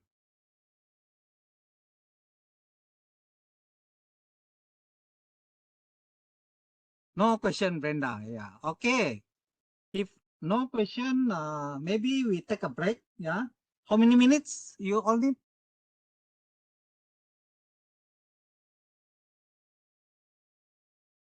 10 minutes. Good. Okay. 10 minutes. That means we come back by now is 2:40. Yeah. Can we come back by 2:50? Alright. Can Doctor. All right. Okay. So we take a rest, 10 minutes, and then by 2:50 we come back and we start with a new law, right? Okay.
Hello, everybody. Hello, Doctor. Come back. Yeah, welcome back. Hello, doctor. Yeah, welcome back to our class. Yeah. Under this topic, yeah, we talk about the environmental act. Yeah. So this particular act is applicable, relevant to civil engineers, mechanical engineers, electronic engineers, chemical engineers, and those engineers working in the manufacturing sector. And this environmental act is very, very, very important. Yeah. Later we will see why is it important and how is it important to you, yeah, to your family, to your organization, to the whole country, yeah, and also the whole world. Right now, we look at the Environmental Quality Act 1974 or Act 127, yeah, Act 127, and I go through all the parts, the important section in the act, yeah, that we need to know and we need to comply, yeah, as engineers, yeah, working in the real world. We have no choice, yeah, we have to comply to the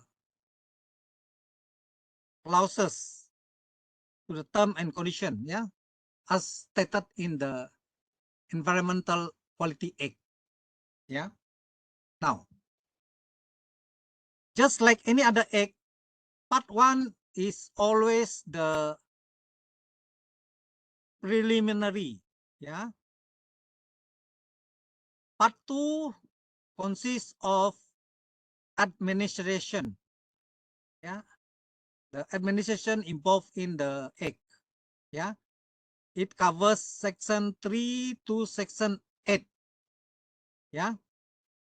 So this is for general knowledge only, yeah. You don't need to know the detail, yeah, because it only covers administration, yeah.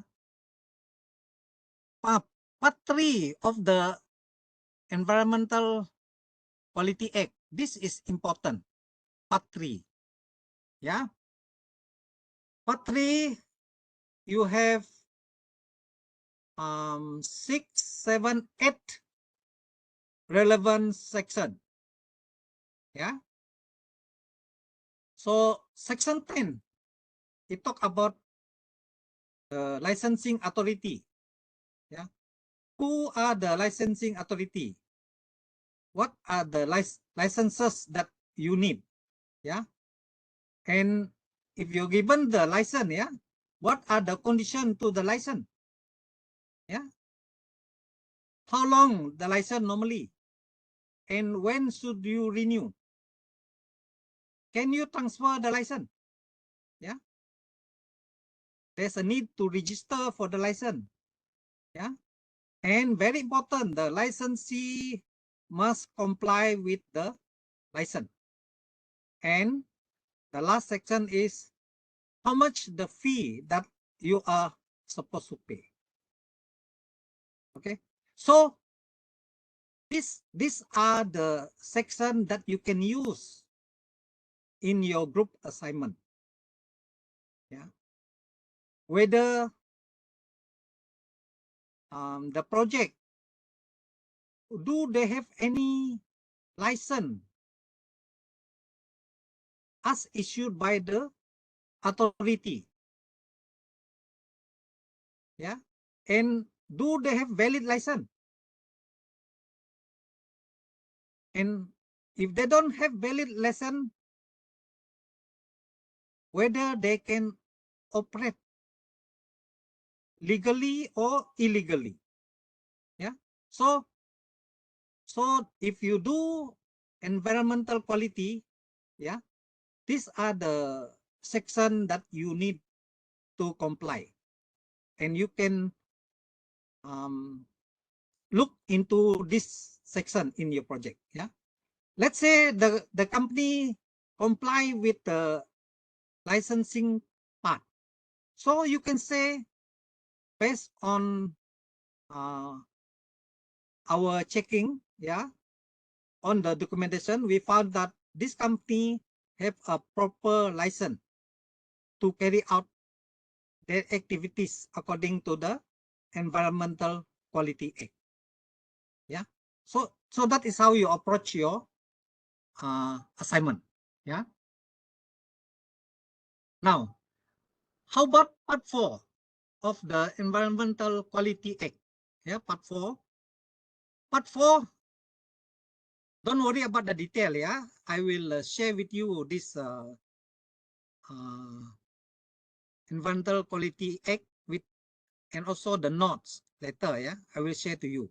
Yeah, so just listen and take note. Yeah. Now, under the prohibition and control of pollution, very, very important. Yeah. What do you think is the level of pollution? Level of pollution in Malaysia? Anybody want to guess? How bad is the pollution level in Malaysia?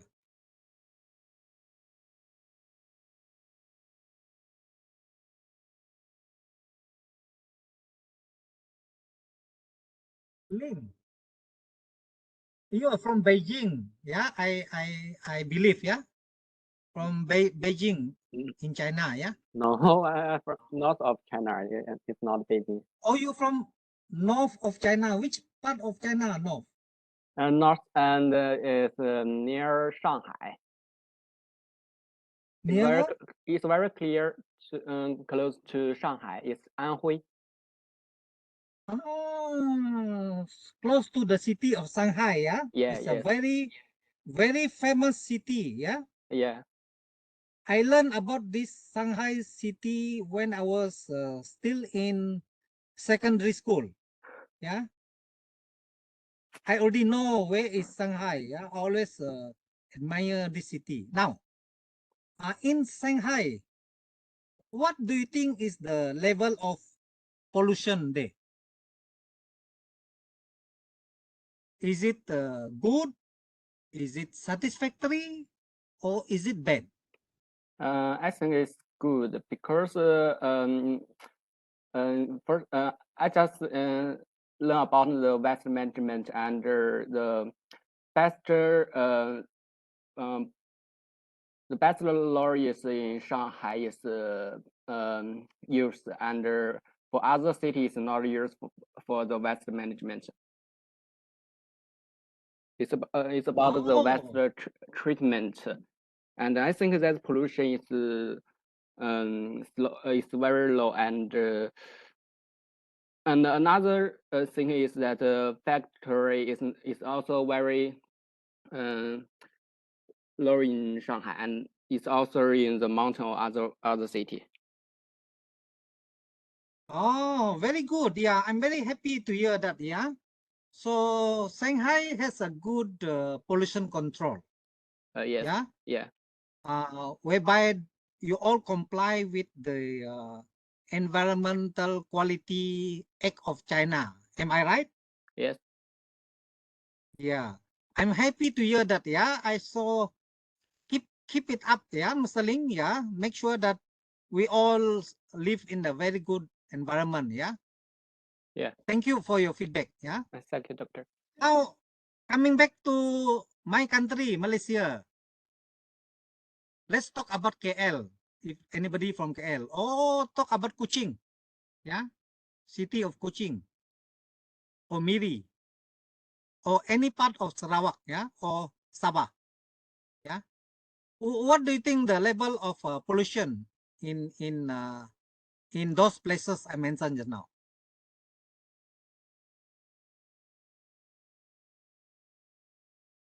Anybody? So far, so good. So far, so good. You were Maybe talking about, yeah, maybe moderate, no average. average, yeah. Why do you think it could be moderate, it could be average? Why?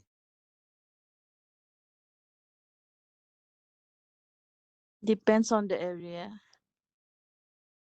Oh, depending on the area, yeah. Maybe certain part, it may be a little bit not good, yeah. Maybe average, yeah, or satisfactory, yeah. Anybody else who have any opinion?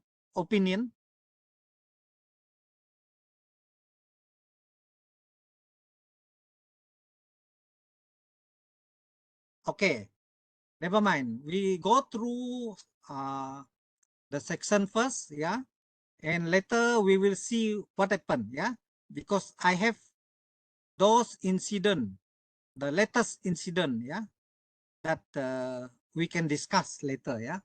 So under this prohibition and control of pollution, yeah, section 18, I purposely go one by one, yeah, because this is very important, yeah.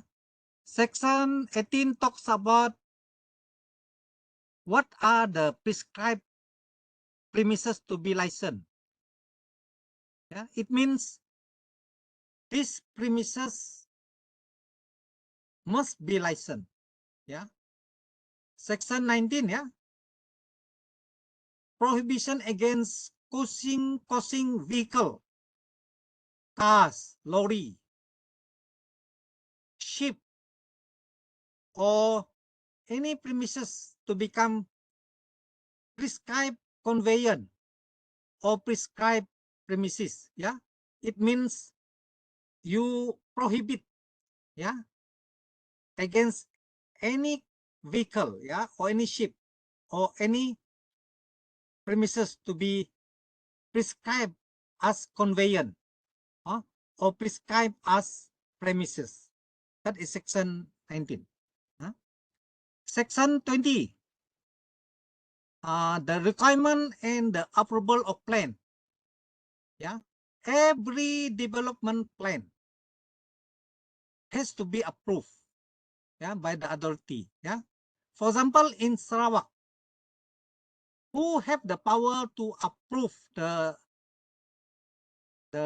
development plan? Jessica? Land and Which survey. land and survey is one of the authority, right? To approve. No, now, after land and survey approval, who is the higher authority at the state level that they must approve the development plan? Planning unit, state planning unit.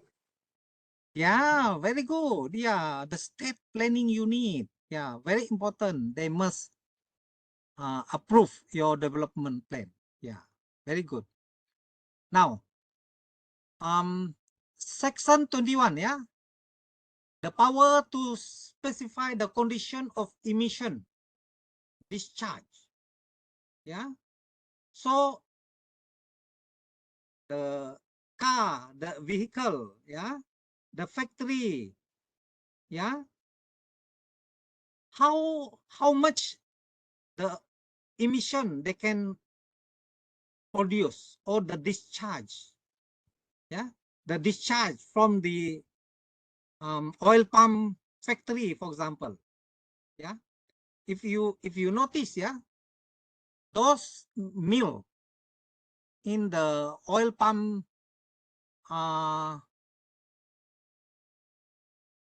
mill, yeah, those mill that process the oil palm, yeah, into oil, yeah, the pond, yeah, the column, the pond, yeah, near the mill. Normally the color, what is the color normally? You have been to any mill, any mill in the oil palm factory, any oil palm mill? Have you been there? Or you have drive near it? What is the color normally? The water inside the pond there. What is the color normally? Black. Black, Nicholas. Very good. Yeah, that's What? lack of Yeah. oil. That are the sludge, yeah, the sludge from the oil palm, right? Yeah. Now, tell me, Nicholas, is that pond water being polluted or not polluted? Polluted if leaking to drain or river. Very good, yeah. Because the pond is supposed to keep the sludge away from the river, from the stream, yeah, yeah. And the mill, they must treat the sludge. They cannot simply drain the sludge. They must treat it. After treating the sludge, then they can let go the treated water. Yeah. So the black color indicates that the water in the pond, yeah, in the mill pond is being polluted. So the mill pond, yeah, the oil palm mill pond, they have to comply with this pollution condition, yeah, condition of discharge under section 21. Yeah, very good, Nicholas. Now, under section 22, yeah, this is restriction on pollution of the atmosphere. Can you give an example? What do you mean by pollution of the atmosphere? Thomas Chow. Yeah, it's air pollution, doctor. Air pollution from which industry? Okay, for example, from a factory who produce smoke. Factory that produce smoke. For example, what kind of factory? Okay, for example, the refinery.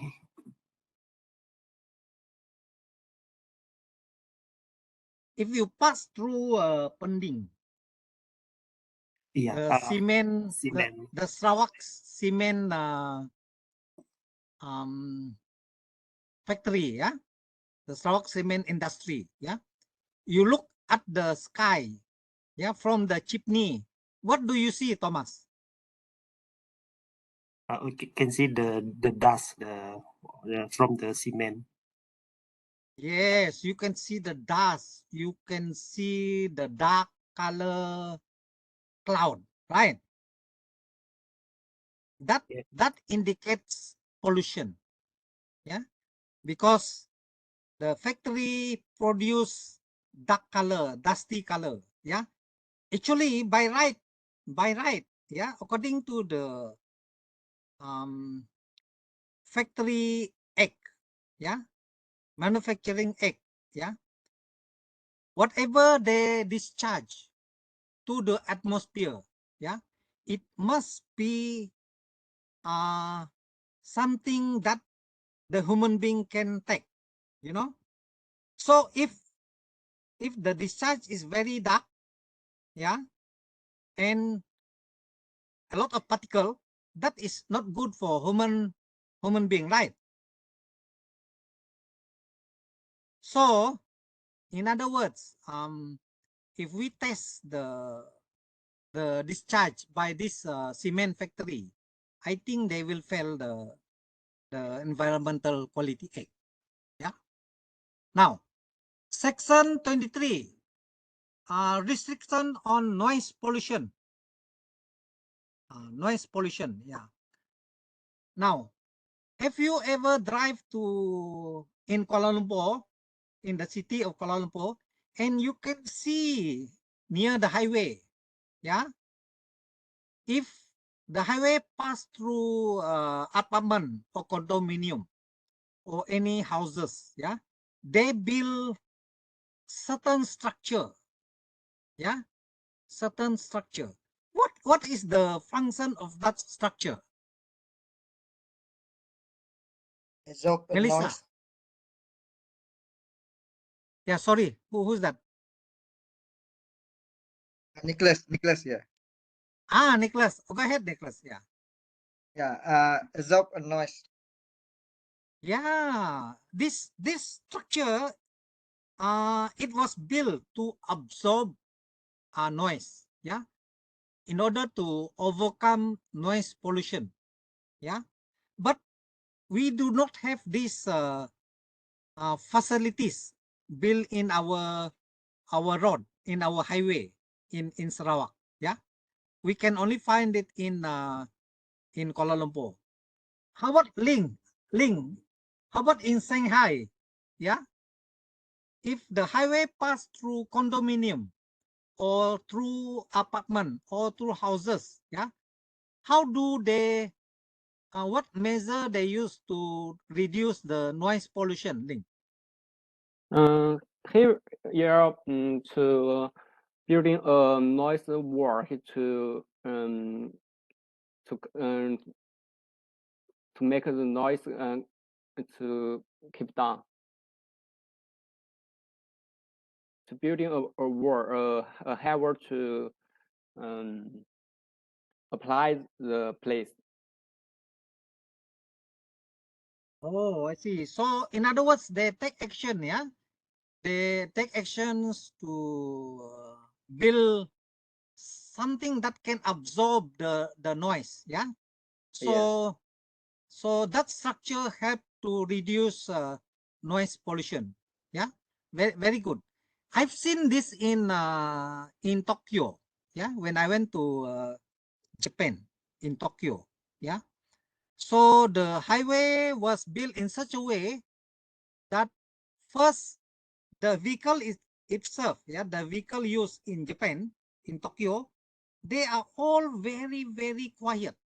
Yeah, they are all very quiet, very, very good, very modern, up to date technology. Yeah, and at the same time, they also build structure. Yeah, to help to reduce whatever noise come out. Yeah, but I noticed that there are less of this structure. I think the engine of the vehicle are much better technology there. Yeah. Okay. That is noise pollution. Yeah. Section 24. Yeah. Restriction on pollution of the soil. When you talk about pollution of the soil, what kind of pollution we are talking about?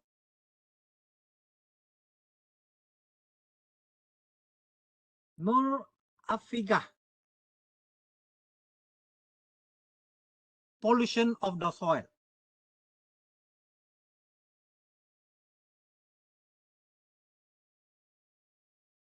How about Siti Aisyah?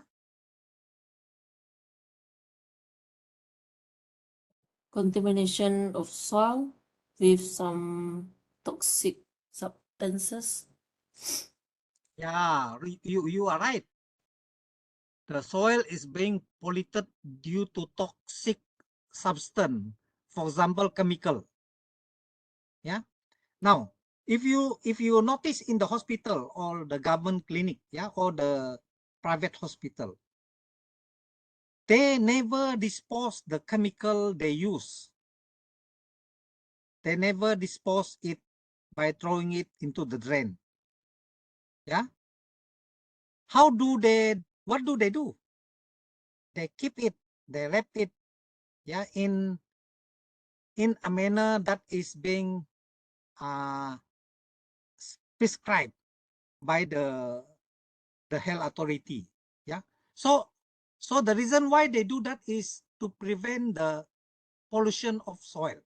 Yeah, because this chemical, if you throw it into the drain, it will go to the river. Yeah. When it goes to the river, what happened to our water river? It become polluted. Yeah. And you must know that in Kuching, yeah, we pump and process the Sarawak River water. Yeah. You imagine if all this chemical go to Sarawak River, yeah, and in the end, yeah, the water board, the Kuching water board may not be able to process it according to the standard. Yeah, maybe it may escape, yeah, through the processing procedure just now. And these are the chemical that is not good for our health. Yeah. So that is why the health authority, yeah, according to the Health Act, yeah, every time they want to throw chemical used in the hospital or the clinic, they have to follow certain protocol, yeah, to prevent soil pollution. Yeah. Now, Section 25, yeah, restriction on pollution of inland water. Inland water refers to river, yeah. Inland water refers to river. Section 27, prohibition of discharge of oil into Malaysian waters. Yeah, you cannot discharge any kind of oil into our Malaysian water. Yeah. Section 29, provision of discharge of waste into Malaysian water. What does this waste refer to? Adriana.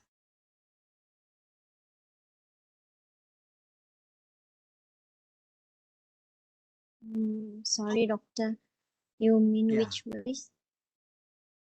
Under Section 29, yeah, of the environmental quality, they talk about discharge of waste. Yeah. What kind of waste do you think? Yeah, in your opinion lah. Yeah, that we cannot discharge into Malaysian waters, into Malaysian river. Think of your house, Adriana. Yeah, the waste product from your house. Yeah, it go into where? The water from your toilet. It goes into a Sewerage.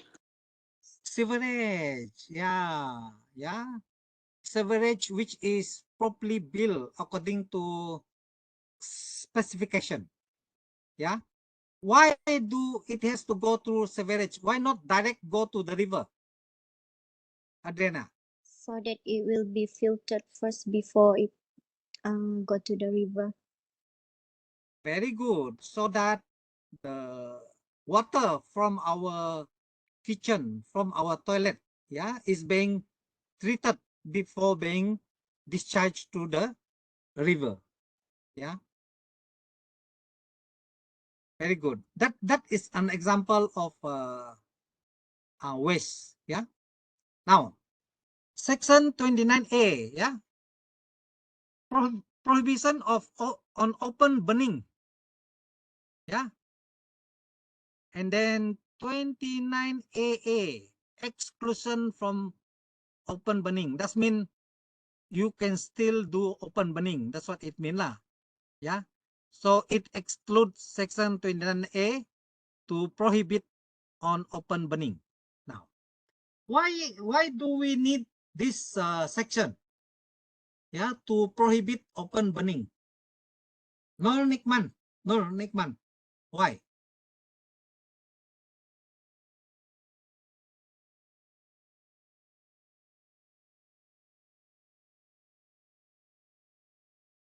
How about Lee Juntek? Yes, doctor. Are you there, Lee? Yeah, I'm here. Yeah. What do you mean by open burning here, Lee? Open burning here, it will cause the air pollutions, and then all Yes. those Open burning carbon cause. will fly everywhere. Yes, you're right. Yeah, open burning cause air pollution. Yeah.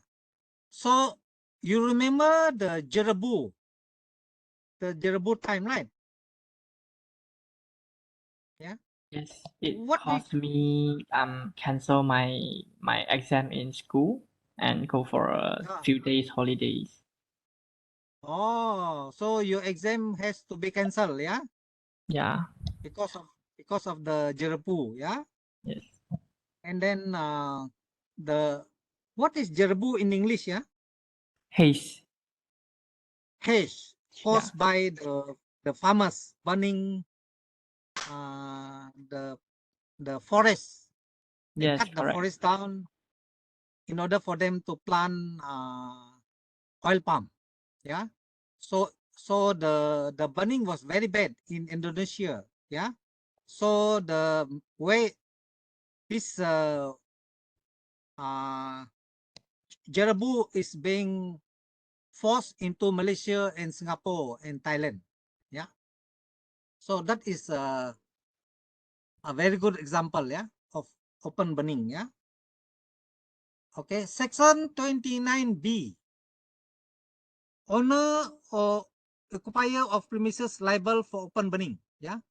So if you open burning, what will happen to you? You will be fined or you will be jailed. Yeah. So it's under this section. Yeah. Power to prohibit the use of any material or equipment. Yeah. There are certain material, certain equipment cannot be used because it causes pollution. Yeah. Section 30A. Yeah. Power to control the use of substance and product. Yeah. And to state the environmental labeling. Yeah. That means you can use the product but control. You can use the substance but have to be controlled. Yeah. And you have to clearly put in the labeling. Yeah. What are the environmental requirement? Yeah. Section 30B. Yeah. Power to specify rules on deposit and rebate scheme. Yeah. There are some deposit, there are some rebate scheme. Yeah. Section 31. Power to require occupier to install, operate, and repair. Yeah. You need to install, you need to operate, you need to repair. What are the example? Yeah. Whereby you need to install, you need to operate if it cannot operate, yeah, because of certain breakdown or whatever, then you need to repair. Yeah. What are the example of this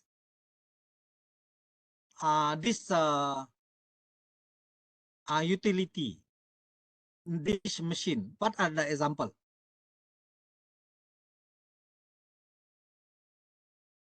For example, the lorry, or the car, or the motorcycle, right?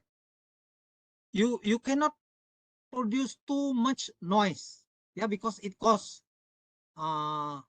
noise pollution. Or the lorry cannot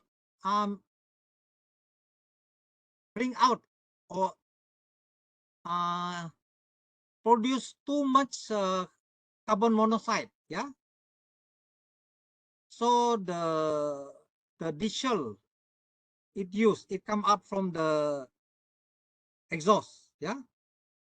So you need certain thing, yeah, to control the noise, the level of noise, and also the pollution, yeah, the emission that come out from the lorry, yeah, or the machinery, yeah. Section 31A, prohibition to order. Section 32, owner or occupier to maintain and operate the equipment, yeah. That means the owner or whoever occupied, they must maintain and they must operate certain equipment in the building. Yeah. Section 33, power to prohibit or control licensed person from discharging of waste in certain circumstances. Yeah. And very, very important. Yeah. Section 33A, environmental audit. Yeah. You must produce environmental report, and you also must produce environmental audit. Yeah. Section 34, exemption on the environmental audit is now. And then section 34A, report on the impact of environment resulting from the prescribed activity. Yeah. Maybe prescribed project. Yeah. For example. Now, why is section 34A very relevant and very important to all engineers in all industry? Yeah, whereby they have to come out with the impact of the project, the impact of the activity on the environment. Yeah, for example, when you build a road, yeah, how will the building of the road affects the environment? Yeah, when you build building, very big building, large building, yeah, how will this impact affects the environment? Yeah. Why do you think that we need to produce the environmental impact report? Bibi Amira. To identify the possible impact to the environment by doing the assessment and evaluation. Very good. That means before you carry out the project, you must evaluate. Yeah, you must assess. Yeah, how this project affect the environment surrounding the project, the people living in the area. Yeah, so that is the very important objective. Yeah. Now, when you do your assignment, you can also quote this section of the environmental quality, part 4, the prohibition and the control of pollution, because every activity in one way or another it will cause pollution. Yeah, whether it is a small pollution, medium or big pollution. Yeah, and whether your activity comply to this part 4 of the Environmental Quality Act. Yeah, if they do qualify, then you say based on our checking, yeah, the documentation and the physical visit, if you can do the physical visit, yeah, the group found out that all sections under the prohibition and control of pollution have been complied with. Yeah. As a result, there is no report from anybody that this company failed to carry out the did not they comply with the prohibition and control of pollution. Yeah. Any question on this? Okay. No question. Yeah. We continue. Yeah. Yes. Thank you, Nicholas and Lee. Yeah. Now, under part 4A, control of schedule waste. Yeah. Under part 5, appeal and appeal board. Yeah. Sometimes if you did not follow the environmental act, yeah, and then you are being fined or you are being reprimanded, yeah, you still can appeal to the appeal board, yeah, and justify why you should not be fined or why you should not be jailed, yeah. So they allow you to do some appealing, yeah. Section 5A, payment of cess and environmental fund, yeah. So this section deals with the establishment of the environmental fund, the fund committee, who can contribute into the fund, and what are these fund for? Yeah, for what purpose? Yeah. So that is under payment of cess and environmental fund. Now, under part 6, yeah, part 6 talking about miscellaneous.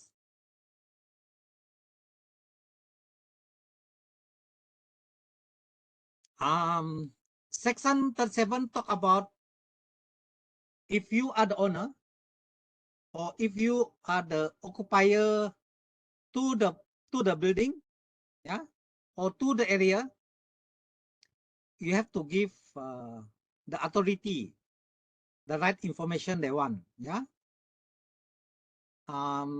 Section 38, power to stop the board from doing any search, yeah. 38A, power to examine person acquitted with a case, yeah. If the court acquit you, yeah, you still have the power to examine why the person is being acquitted, yeah.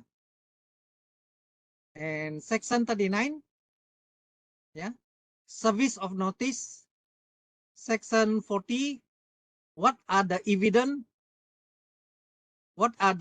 used to fine you or to bring you to court, yeah. Section 41, yeah, penalty for offenses not otherwise provided for. It means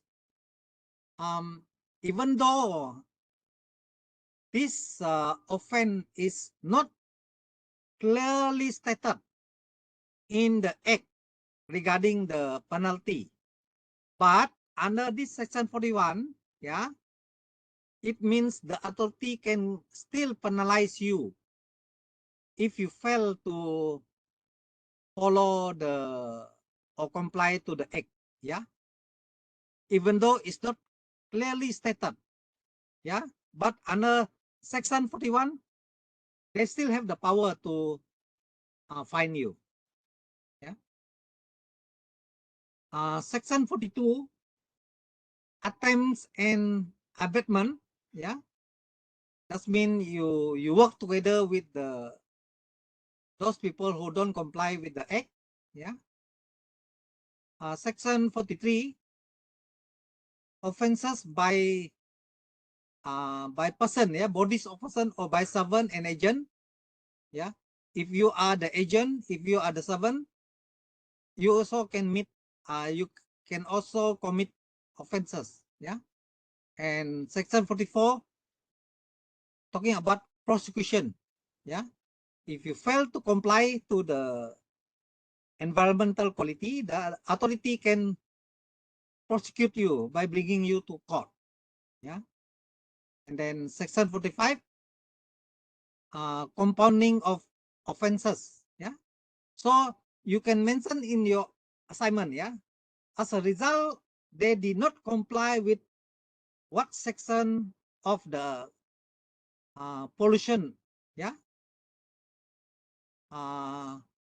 The authority have the power to compound the offenses, and you state what is the amount. Yeah. What is the amount of the compounding fees just now? Yeah. Okay. Section 46, talking about the session court. Yeah. Magistrate court, who have the power to preside over this case. 46A, power to seize vehicle or ship. Yeah.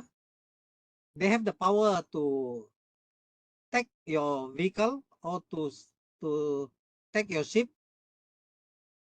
Section 46B, power of forfeiture or disposal. Yeah. They can forfeit your property, your vehicle, or they can even dispose your vehicle or your ship. Yeah.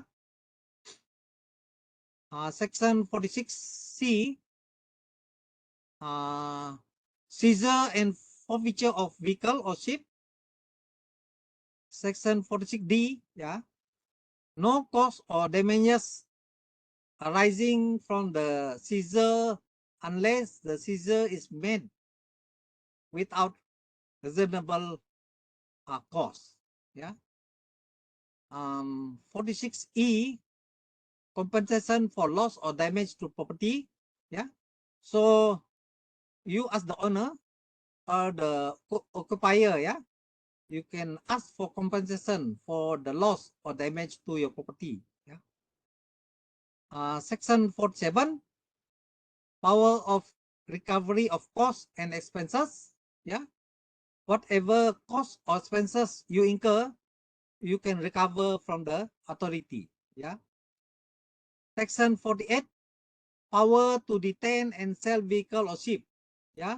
So the authority also have the power to detain, to sell the vehicle or the ship. Yeah. Section 48A, power to test and prohibit the use of vehicle. 48B, assistant. 49, delegation. 50, secrecy. And 51, regulation. Yeah.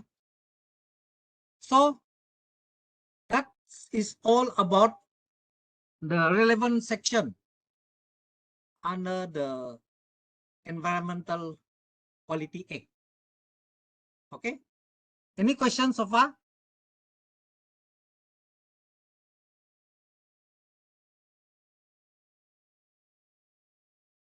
Nicholas, no question, yeah?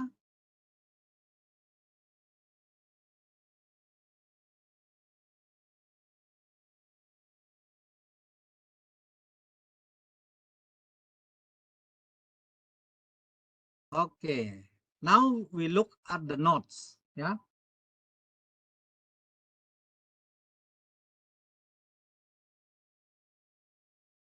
Now, remember,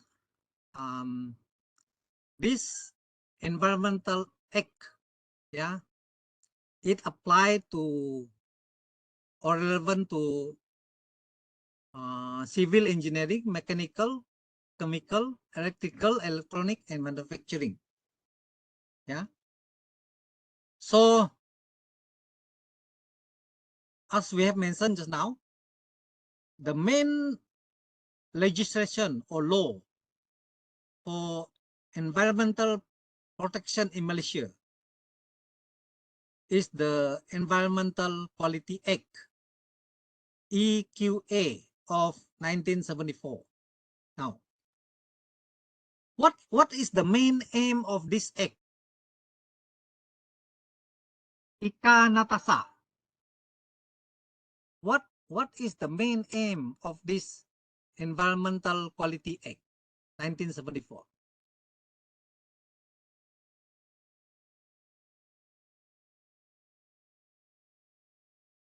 This is important when you write your assignment later, yeah.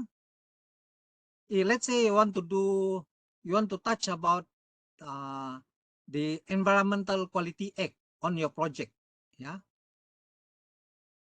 What is the main aim of this Environmental Quality Act?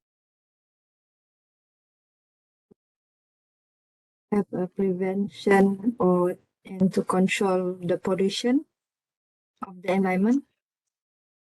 Very good, yeah, very good, Ika, yeah. The main aim of this act, remember, yeah, to prevent, yeah, before the pollution happen, you must take prevention. Not only you prevent, you must control the pollution. Yeah. So how do you prevent and control pollution? Be Juntek. What do you think? What should we do to prevent and control pollution? In my opinion, I think that increase the fine, like a very serious fine to those person who created pollutions. So Okay. yeah, that's the way. Yeah. So that is one way. Yeah. So Lee Juntek, in other words, yeah, Lee Juntek, we set up a system. Yeah. A system or a method to punish those who recklessly harm the environment, right? Yes, Through, correct, doctor. yeah, through higher penalty or higher fine, or even go to jail, yeah. So that is how you approach your assignment, yeah. You must talk about what is the main aim of that particular act or ordinance or that particular code, yeah. Good attempt, yeah. Now, this Environmental Quality Act, yeah, we talk about prevention, we talk about control, yeah. Now, what else are the act talking about besides just now we said control, we said prevention? What else can we find out? What is inside the act? What can the act do? What else? Yeah.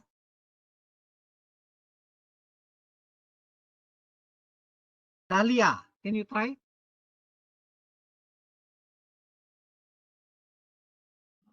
Hello.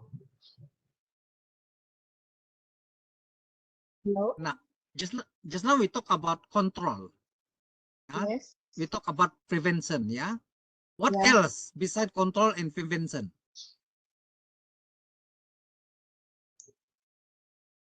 What else besides control and prevention? Yeah.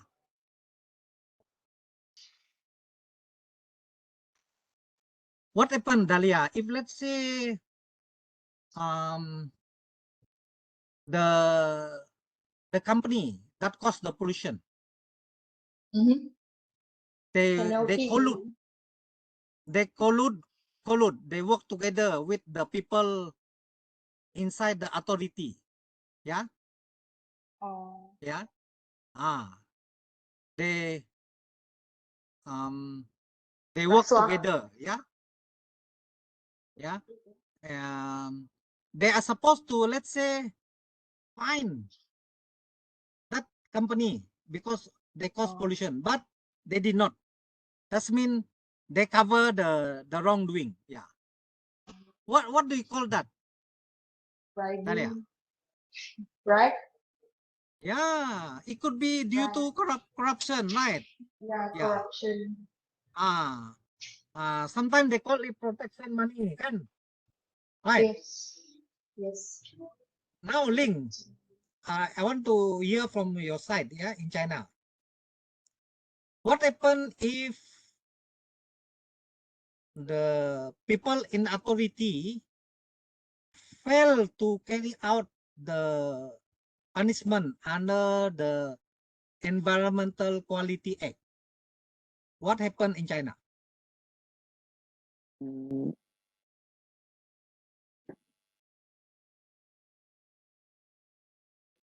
Sorry, you said, can you see the picture again?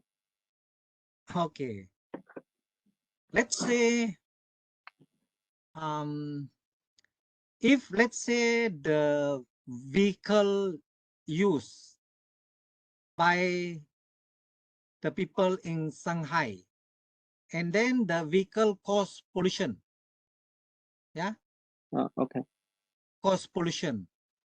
Now, the authority must take action against this vehicle that cause pollution, but they did not.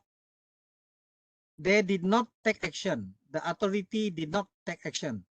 So, what will the government of China do?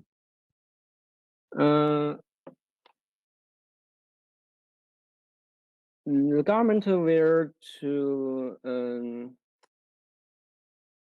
I think there is not allowed the people to use their car and there is also is to pay for the fee and to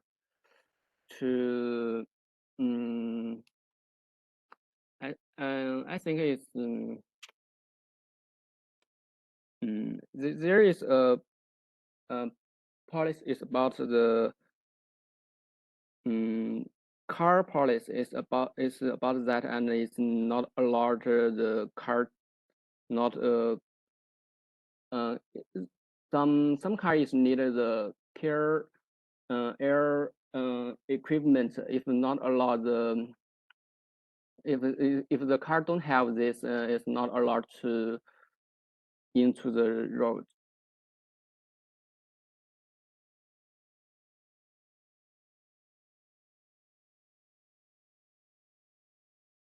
Very good. Sharing, Mr. Ling, yeah.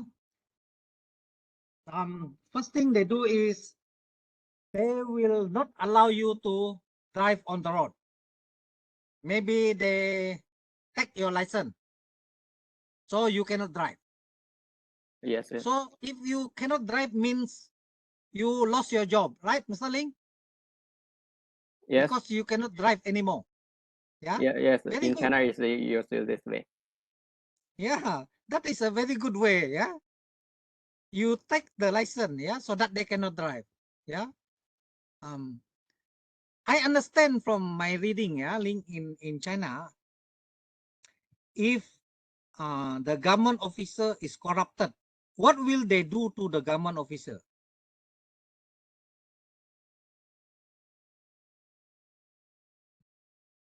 Maybe they just make money from the driver, and they don't care about the pollution from the driver. And the government maybe to building another apartment to control this officer, and this from the central of China, from Beijing and other cities, not the located people. They have not they can control these people who are not good, and that can be changed. And there is a very bigger seriousness question in the city government. I see. Okay. Definitely the government will take certain action, yeah, against those government officer who did not implement the whatever is required according to the Environmental Quality Act. Yeah. Yeah. Thank you, Ling, for sharing. Yeah. Now, one important area, remember, yeah, you mentioned in your assignment, yeah. The main aim of this Environmental Quality Act, yeah, is to enhance or to improve the environment. Yeah. So not only we control, prevent the pollution. Yeah. We also the act also provide provision for to improve, to enhance the environment in our country, yeah, in Malaysia. Yeah. So you can include that in your assignment. Yeah. So under this act, yeah, the government authority, yeah, the authority is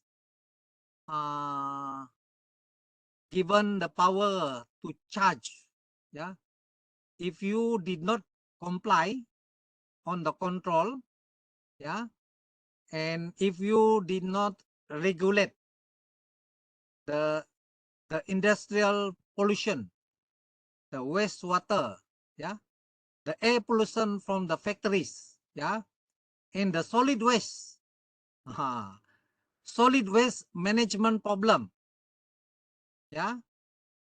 This is another bigger problem in Malaysia, yeah. The solid waste management problem, yeah? The air pollution from factories like the cement factory, yeah, the industrial pollution, yeah. So all these are also governed by the Environmental Quality Act, yeah. So in order to cope with the environmental problem, yeah, the government of Malaysia has passed some very important environmental laws and policy. You can mention this, yeah. Number one, the main is the Environment Quality Act 1974 and its regulation 1989. This is the main one, yeah. And the Environmental Quality Order 1989. You have the regulation 1989. You have the Environmental Quality Order 1989. Yeah. So that is A and B. How about C? What are the other law? Yeah. We have the Protection of Wildlife Act. How is this Wildlife Act, the Protection of Wildlife Act? How does it? How is it related to environment?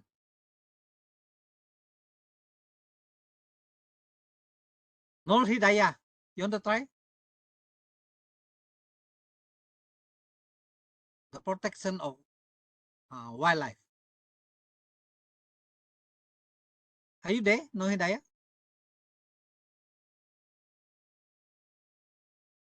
How about Nur Nikman?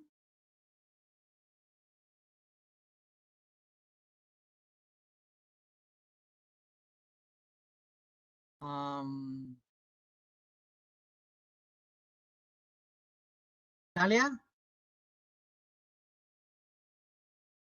Are you there, Dahlia?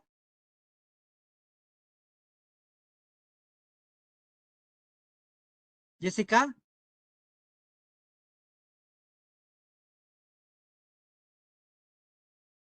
Hello?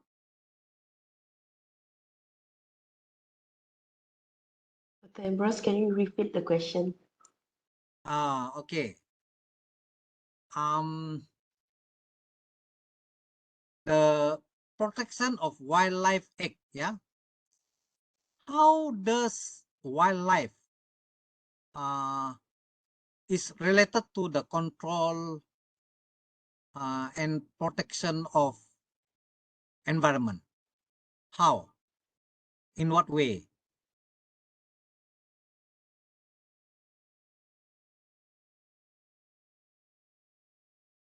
For example, Such Dr. as Ambrose. hunting of crocodile. for example, the crocodile, we cannot simply kill the crocodile, kan? Yeah. Why? Yeah. Why? How is crocodile related to environment? Because they are animal.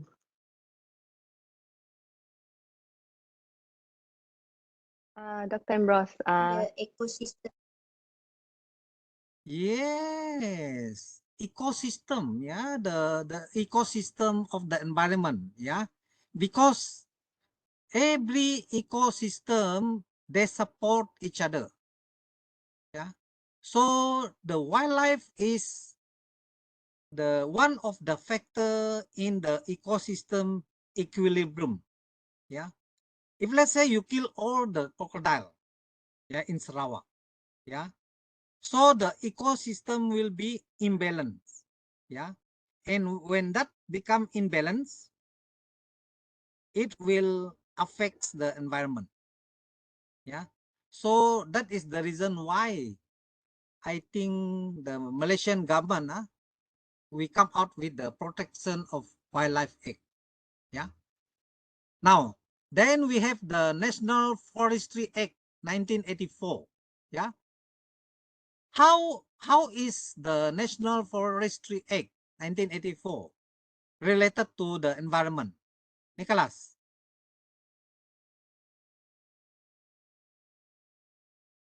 Repeat again, Doctor.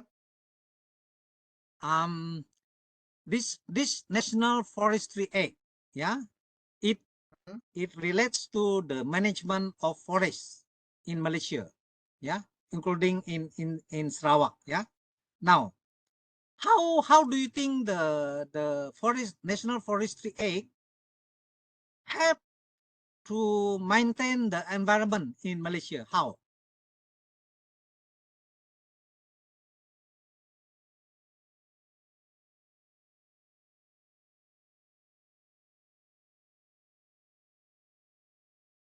Control Provide ecosystem service.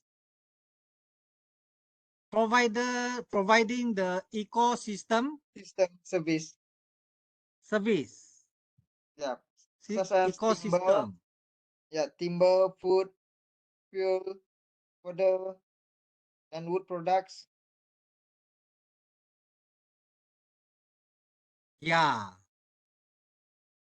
First, the timber, yeah, it produce what? The forest produce what to our environment? Non-Nikman. Oxygen, right? Oxygen. Yeah. The trees, yeah, the leaves of the trees, it produce oxygen. Yeah. Who need the oxygen? The human being and all the living things. We need oxygen. Yeah. So that is how the National Forestry Act, yeah, it helps to keep the environment. Yeah. Very good, Nicholas. Now the last one, the Fishery Act 1985. Yeah. So this Fishery Act, it relates to the administration and management of fisheries, including the conservation, development of maritime, the fishing, the fisheries in Malaysian waters, the protection to aquatic mammals and turtles, and riverine fishing. Yeah, all those fishing related to rivers, that is called riverine fishing. Now, how is this Fishery Act can contribute towards the good environment in Malaysia? How? Thomas Chong. Okay. Fishery is if for example the riverine is depend on the quality of the river or water.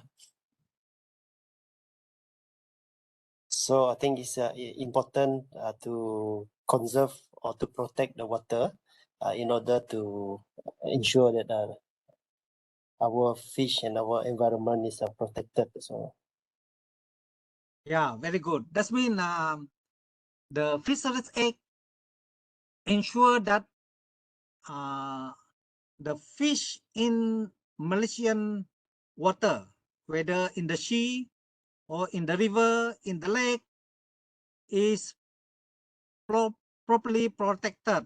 One, so that we have sustainable supply of fish, yeah, for now and the future generation, yeah. Now, beside that, yeah, it helps to build in the ecosystem, the natural ecosystem, so that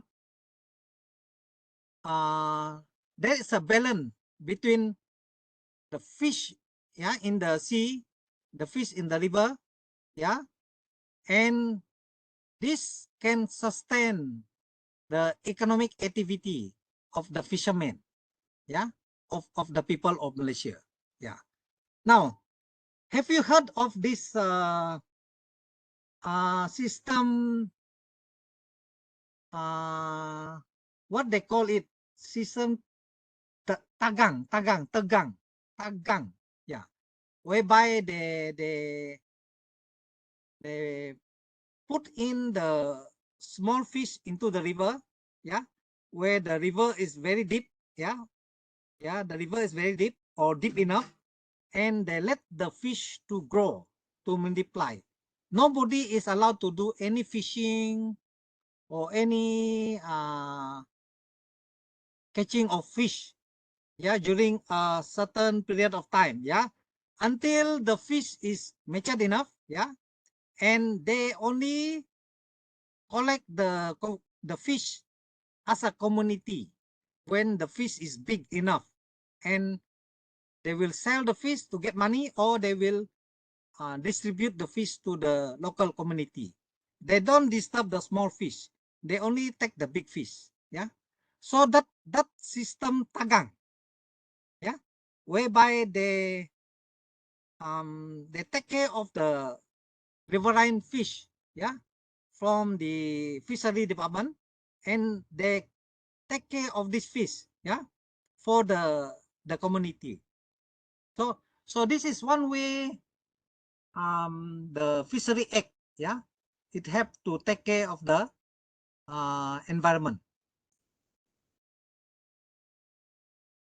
Now, what is the government body responsible for protecting the environment in Malaysia? Brenda, what do you think is the name of the department, yeah, that help to protect the environment in Malaysia? Department of Environment, DOE.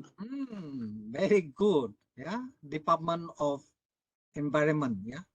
So, Brenda, what do you think is the main role of this government agency? What do you think is the main role, the main responsibility?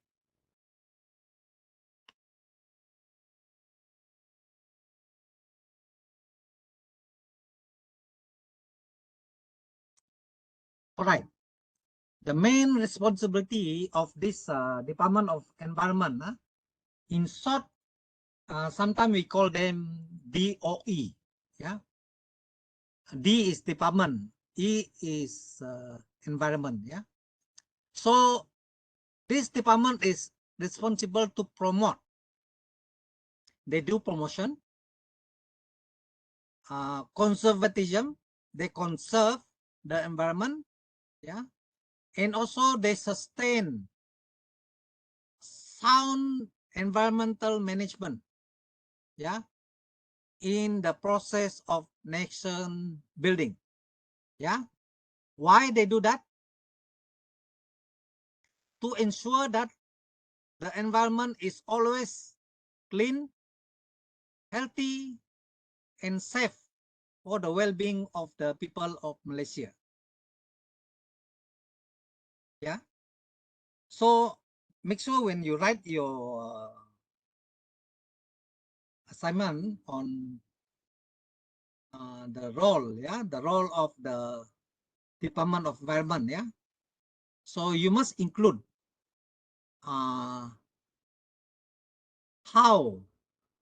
this DOE, they promote, they conserve, yeah, and they sustain good environmental management, yeah, to ensure our environment is always clean, always safe, and healthy for the people of Malaysia. Now, recently in Malaysia, there is something not good happening to our environment. Yeah. What is that event? Yeah. What is that event that happened? Ask Nina.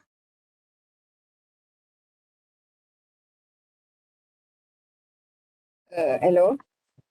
Yeah. Is it the river pollution in Pasir Gudang, Johor?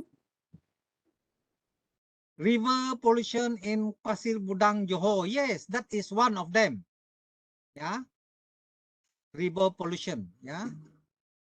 There is one happening in Perak. Or recently happening in Genting Sampah. What is that, Adriana?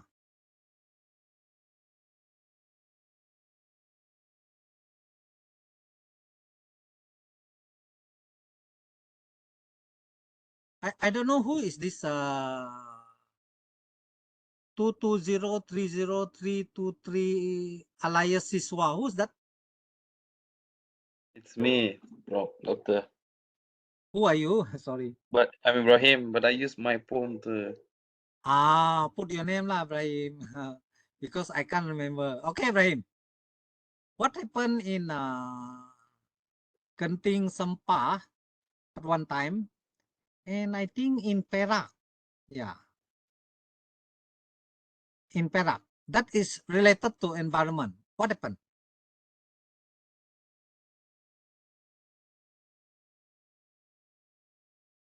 Landslide, doctor. Who is this? Melissa, is it? Remember, if you speak and you know take part in the discussion, I will take note of you, and then you will get bonus mark from me. Yeah, because I think you deserve it because you take actively in the discussion. Yeah. How about Dahlia Jarai? Dahlia Jarai.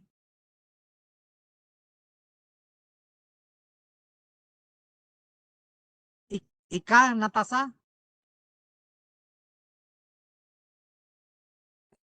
Slope failure or landslide?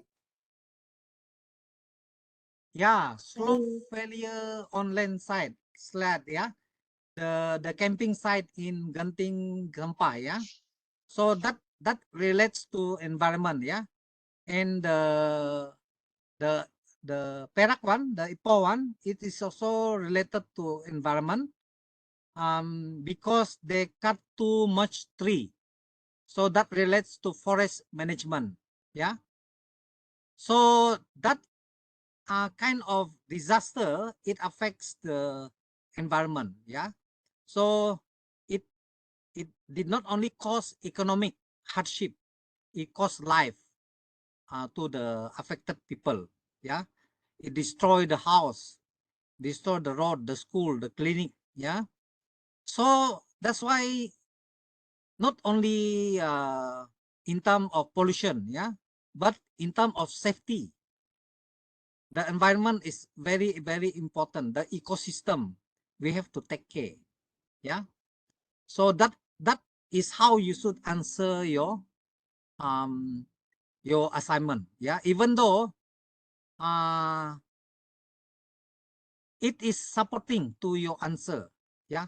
How if we did not take care of the environment, yeah, this thing can happen to our country. Yeah. Now, what can DOE do? Yeah, very important. Yeah. So DOE allows for multiple input factors to be manipulated. Yeah. And determine their effect on the desired output, the response. Yeah. So by manipulating the multiple input at the same time, DOE can identify the important interaction. Yeah. That maybe we may miss when experimenting with one factor at a time. So that means DOE, they must come out with a formula that are comprised of many input factor, yeah, to determine how we can control the environment so that we prevent pollution, we control pollution, and then we enhance the standard of environment in order to allow Malaysian to live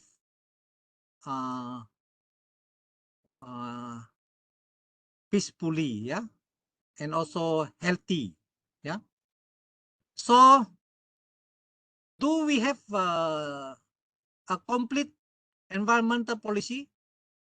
Yes. Yeah. Malaysia do have the national policy on the environment. Yeah.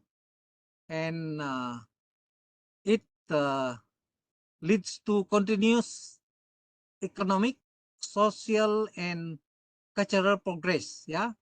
And it helps to enhance the quality of life of Malaysian.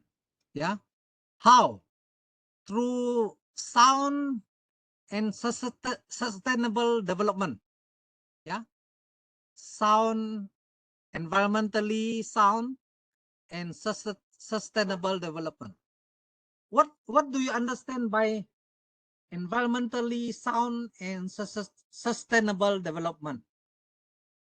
Bibi Amira.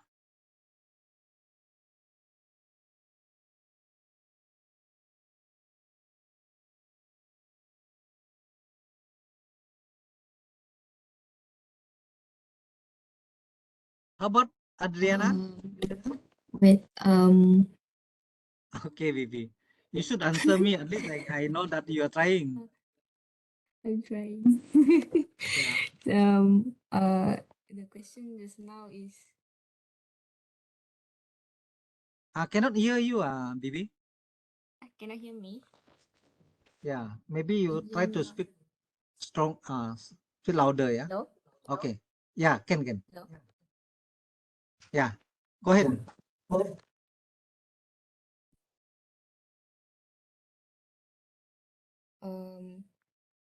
Wait, I lost the question just now. Actually, the Okay. sustainability and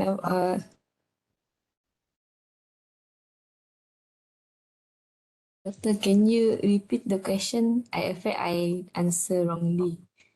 Okay. Now, when you talk about environmentally sound and sustainable development, yeah, there's two keyword here. Environmentally sound mean good, yeah, and sustainable development. what actually it mean in the context of Malaysia? Environmentally sound means that that the things that we use doesn't damage or harm the environment. And sustainability means that when we use the items, we still can maintain the balance in resources lah. Right.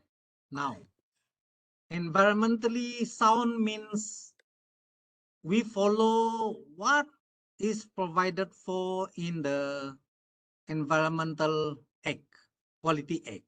Yeah.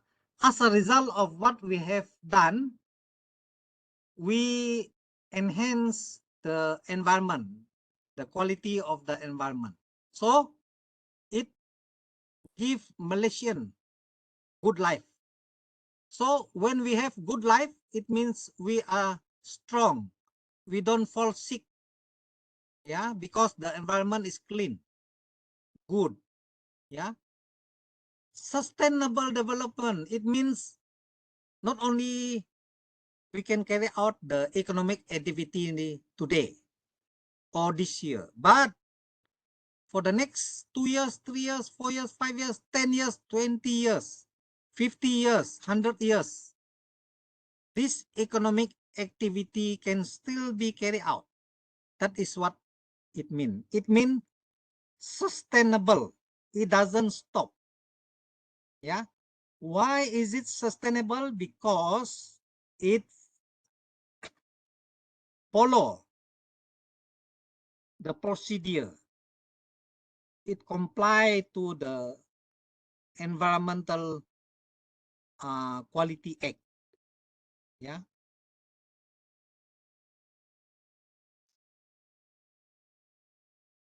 Okay, good. Yeah. Now, so if we look at our country, Malaysia, yeah,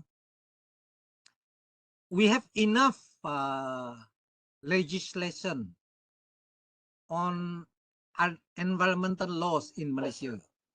Yeah. So we have enough regulation, enough rules, enough orders, yeah, for the purpose of environmental protection. Now, Mr. Ling, I always ask you, sorry about that, yeah, but I think we also would like to hear from your country, yeah. How is the environmental protection law in China? Do you think it's effective in controlling the good environment in China? Actually, I think in this year, I think it's good, but you know, I have lived in China in about 20 years, and in the 2000 years, and there in countryside is not a good control, but in near years, and you can see there in China, everywhere is not bigger pollution. And in 10 years ago, the sky is not blue, it's another color, and the air is also bad. But for this year, a lot of factory is closed, and the government is not allowed the pollution from this factories. And in nowadays, every day I can see the sky is blue. It's just in near 10 years. Wow, that is good, yeah. The sky is blue in China, yeah. Yeah, in this time it's blue, but in 10 years ago, when I was in primary school, this sky is not blue. It's very bad. Very bad, yeah. Yeah, but now this is very good. Yeah. Thank you for sharing, Ling. Yeah, at least we learned something from you. Yeah. You're welcome. Now, You can ask me yeah. about that. I'm also glad Ah. to show that.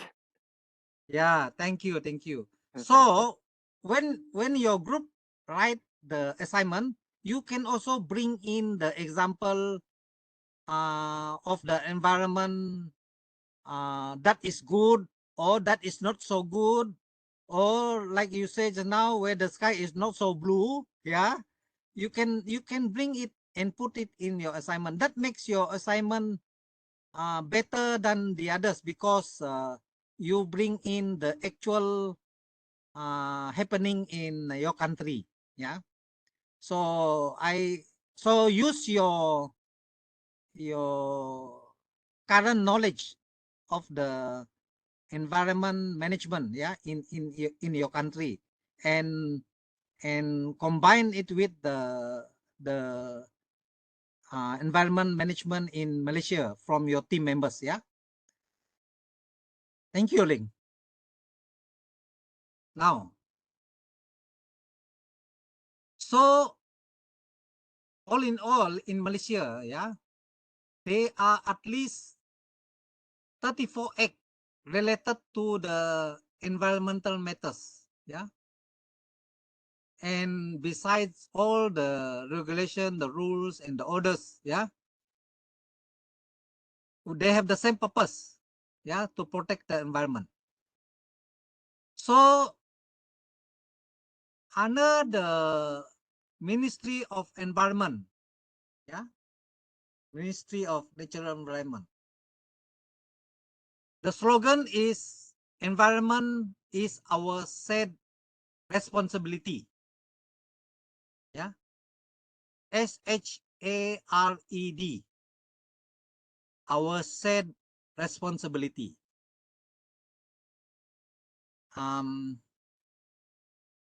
As Ninda, yeah, what do you mean? What do you understand from your opinion? What is environment our shared responsibility?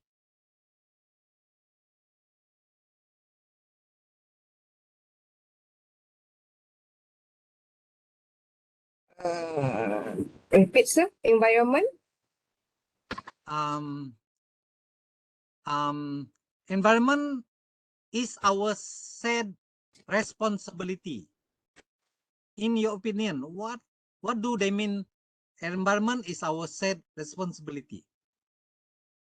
I think it's our all responsibilities, not under government or other authorities, but it's also our responsible to protect the environment. Very good. Yeah. What it means, every one of us Malaysian, yeah, and also every one of the people of China, yeah, they are equally responsible for the environment. We don't push the responsibility to the authority only, to the government. No. Yeah. You yourself, your family members, yeah, your friend, your community, everybody, we have the responsibility together to take care of the environment. Yeah. So that is what it means. Yeah. Now, so the 11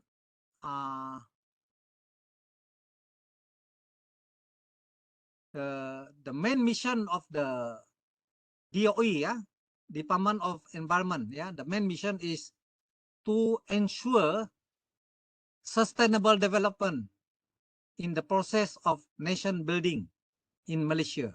Yeah. So in order to achieve that, yeah, they have 11 main division unit. Yeah. They have the admin, finance, enforcement, hazardous substance, water and marine, assessment division, strategic communication division, information technology, environmental institute, green industry unit. They have the green industry unit, yeah, and they have the legal unit. Yeah. So these are the important department, yeah, or division in the DOE. Yeah. So the 12 function of the Department of Environment, yeah, the enforcement function, yeah. First, they formulate strategy and direction of enforcement, yeah, and they set up the enforcement KPI, yeah. They set up the target, the compliance report, yeah, according to the type of pollution, premises, and the regulation. Issuing a certificate of verification and ruling of the DOE for court action cases, yeah, regulate the receipt and distribution of environmental pollution complaint, yeah, if there is any complaint received, yeah, operate the operating room 24 hours, regulate the investigation of the complaint and the feedback to the complainant, yeah. They also involved in the management of database, yeah, of the environment pollution complaint, the reports on the status of the complaint, yeah, from the public complaint bureau, provide feedback or notification notes related to complex complaint. They are complex, yeah, complex complaint cases, yeah, or public interest, yeah, and they have to explain the investigation and the environmental pollution report, annual report, yeah.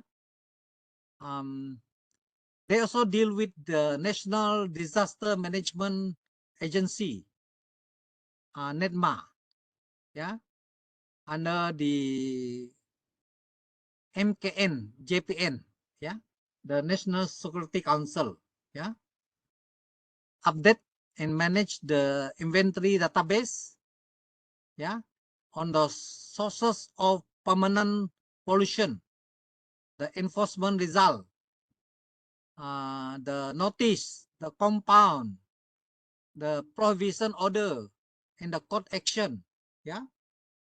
And number 12, yeah, they have to submit the audit finding, yeah, and the management recommendation, yeah, in response to the effectiveness of the enforcement training, yeah. So they are given training, the enforcement officers, they're given training, yeah. Doctor, So yes. sorry, allow me to leave early because I have emergency things. You got emergency, is it? Adriana, is it? Yeah, Adriana, yeah. I'm sorry, doctor. Yeah, it's I have okay. emergency, yeah. Yeah, you are given the permission. Go ahead, yeah. Okay, thank you, doctor. Welcome. Now,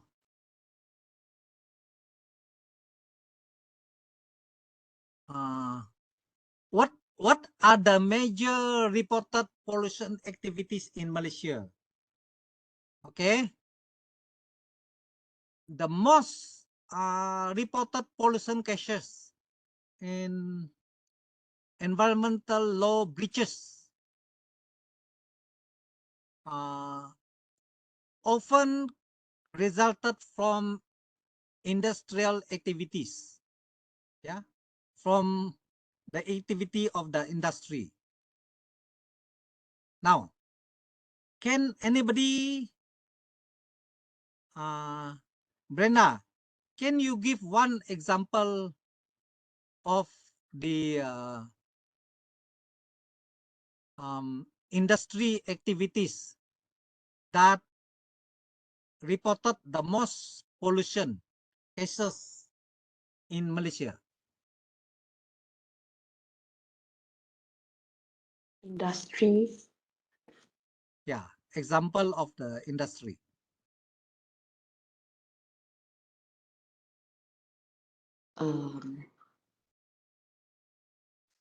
Coal power plant. Coal power plant. Where are this coal power plant?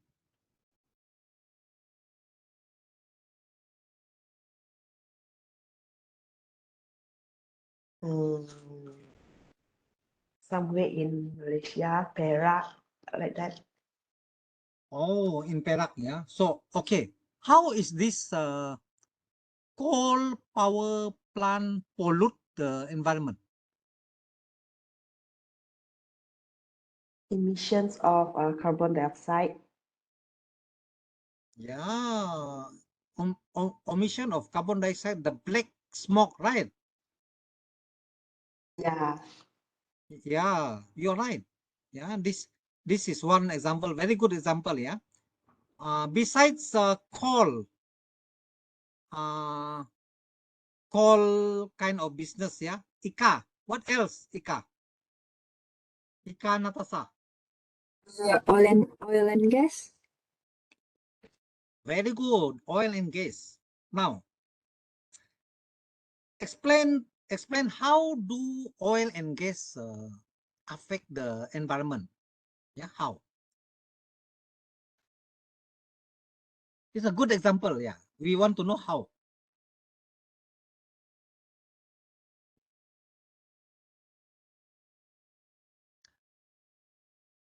Dalia Jarai. Yeah, sorry. Terika.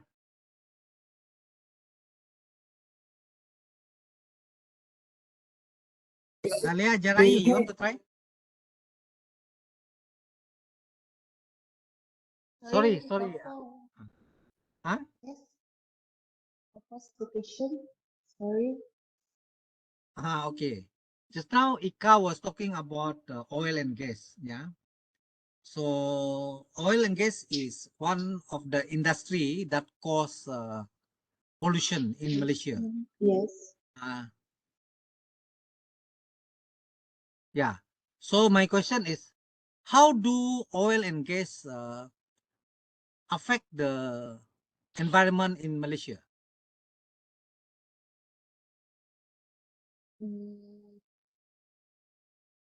Waste and spill from oil waste and spill from oil and gas, like toxic chemical.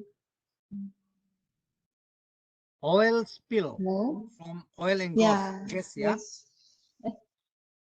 Then it affects Yes. And also the quality, yeah. and also waste of oil and gas drilling. The drilling process itself. Yeah, during the drilling process, there must be some oil and gas come out, and it was not being controlled. Yeah. Yes. Yeah. Very good. Yeah. So what happened is the oil and gas, it pollute the seawater, right? Now, when it pollute the seawater, what will happen to the fish in the sea? Ika, what happened to the fish in the sea if the water is being polluted by oil and gas? The fish will be it will poison the fish, and the fish will die and consume the polluted water. Yes, the fish and all the marine life, they will die. Why? Because the water is being polluted, no oxygen. Just like human being, yeah, we need good oxygen to survive. So if there is no good oxygen because of the oil and gas pollution, all the fish, all the marine life will also die. So when the fish and the marine life die, where can our fishermen catch the fish? Right? So the supply of fish may be affected. Yeah, because our fishermen do not have proper fish to be caught. Yeah, because the fish already dead. Yeah, so that affects the economy. Yeah, so once that affect the economy, it affects the economy of the country also. Yeah, so that is how very, very important. We must control the environment. Yeah. Now,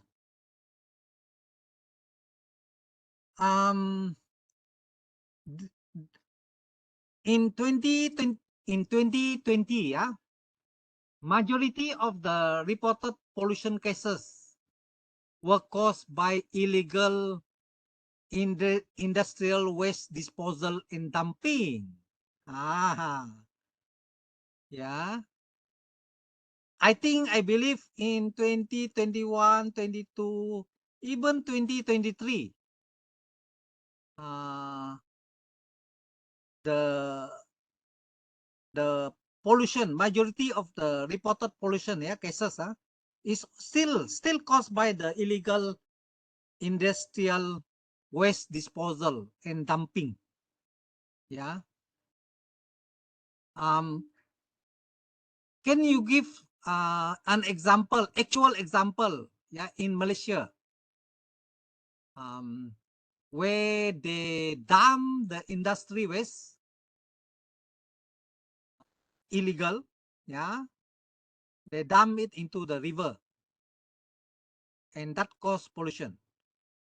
Yeah.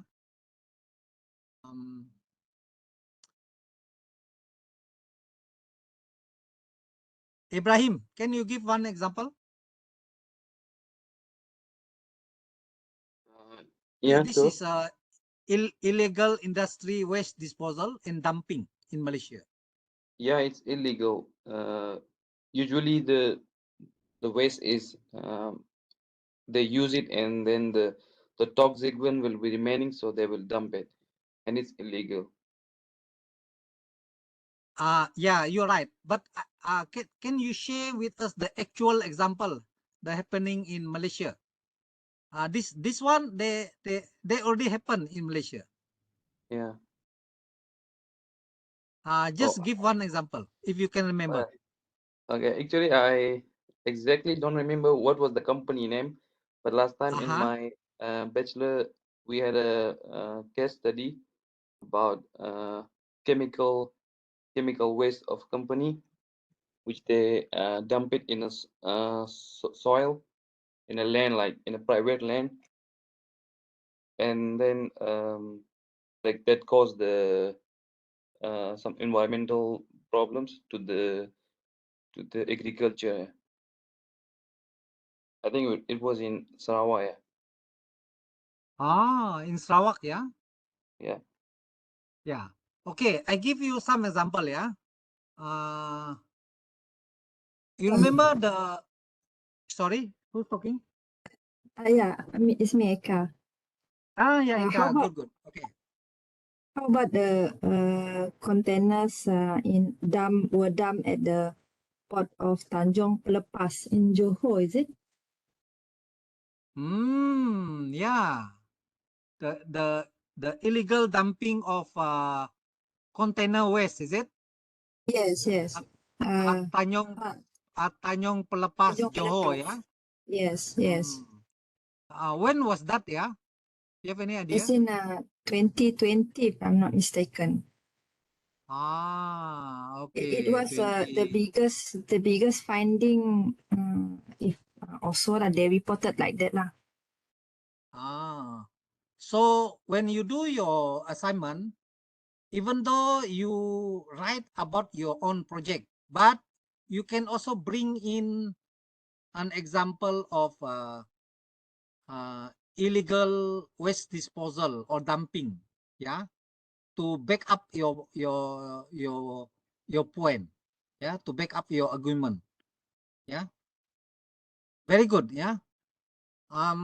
You remember the Sungai Kim Kim airborne pollution? This is the most severe pollution in Pasir Gudang. Maybe this is the one, I think, Ika. The most severe, they said, yeah, in this report.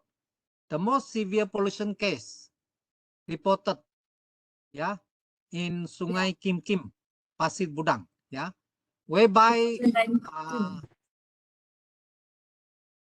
whereby the people, they suffer breathing difficulties. They vomit from the inhaling of toxic fume from the river caused by illegal dumping of chemical substances from a used tire processing factory. So this factory is a used tire processing factory. You are right, Ika. I think this is the one you mean. Yeah. So you can give this kind of example, yeah, and that is a good assignment, yeah, a good, well done assignment, yeah. The other one is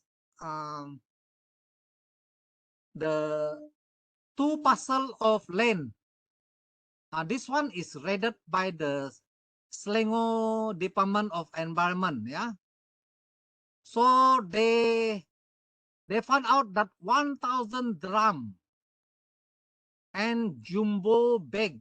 I think jumbo bag mean very big bag lah. Jumbo means big, yeah. Containing oil and rubber sludge. This is oil and rubber sludge, yeah.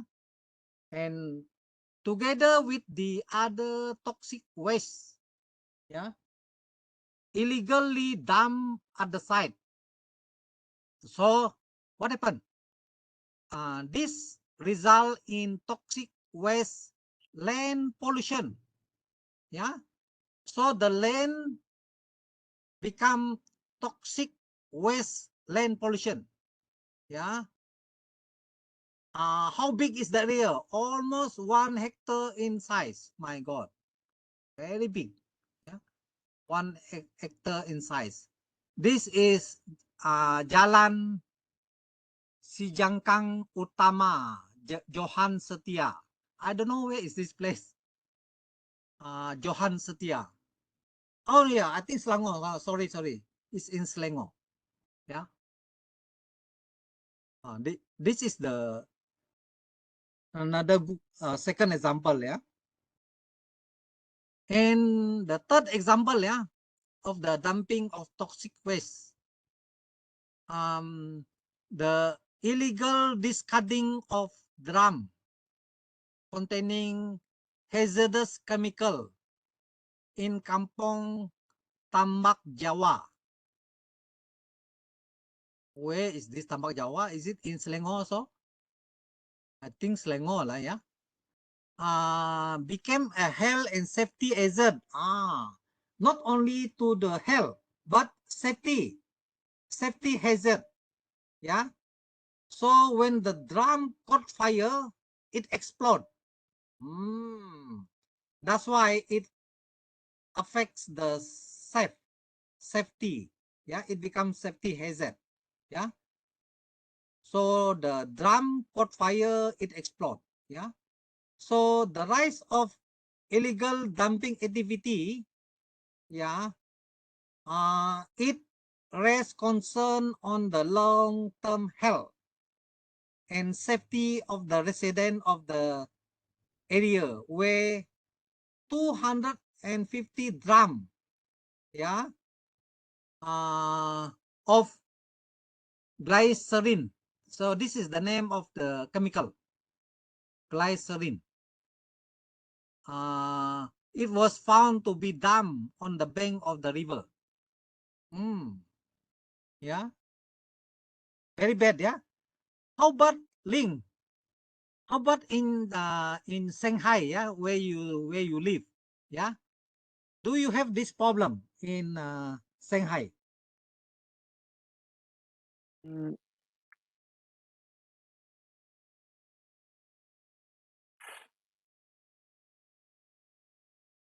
I think I don't have this tolerance.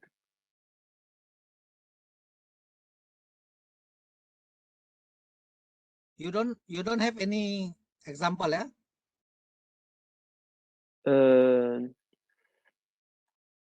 Because in Shanghai, I think there is not a lot um to to drop to river. I think that it's not a big problem. Maybe sometimes they have, but I think mostly I don't think they're in this problem. Oh, good. In other words, you have a very minimum case of this problem in Shanghai, yeah? Maybe very little, yeah? Yeah. Yeah, that is good to hear, yeah? Yeah. Now, another example of water pollution of water treatment plant. Yeah, very bad, yeah? Now, in Sungai Semenyih water treatment plant, this Selangor, yeah? The water treatment plant, they are forced to shut down due to pollution caused by illegal dumping of waste into the sewage system. Yeah. They do illegal dumping into the sewage system, yeah, leading to unscheduled water disruption, shortages in the Klang Valley. Yeah. So when the waste illegal dump to the sewage system, yeah, there are many unscheduled, not scheduled water shortages in Klang Valley. Yeah. Because it need to carry out remedial measures. Yeah. So this type of waste could not be treated by the sewage system. Yeah. You cannot put this kind of waste in the sewage system because it is not meant for the system to treat this kind of waste. Yeah. So therefore, the water and the odor pollution, the smell, yeah, the smell pollution when it was discharged into the rivers.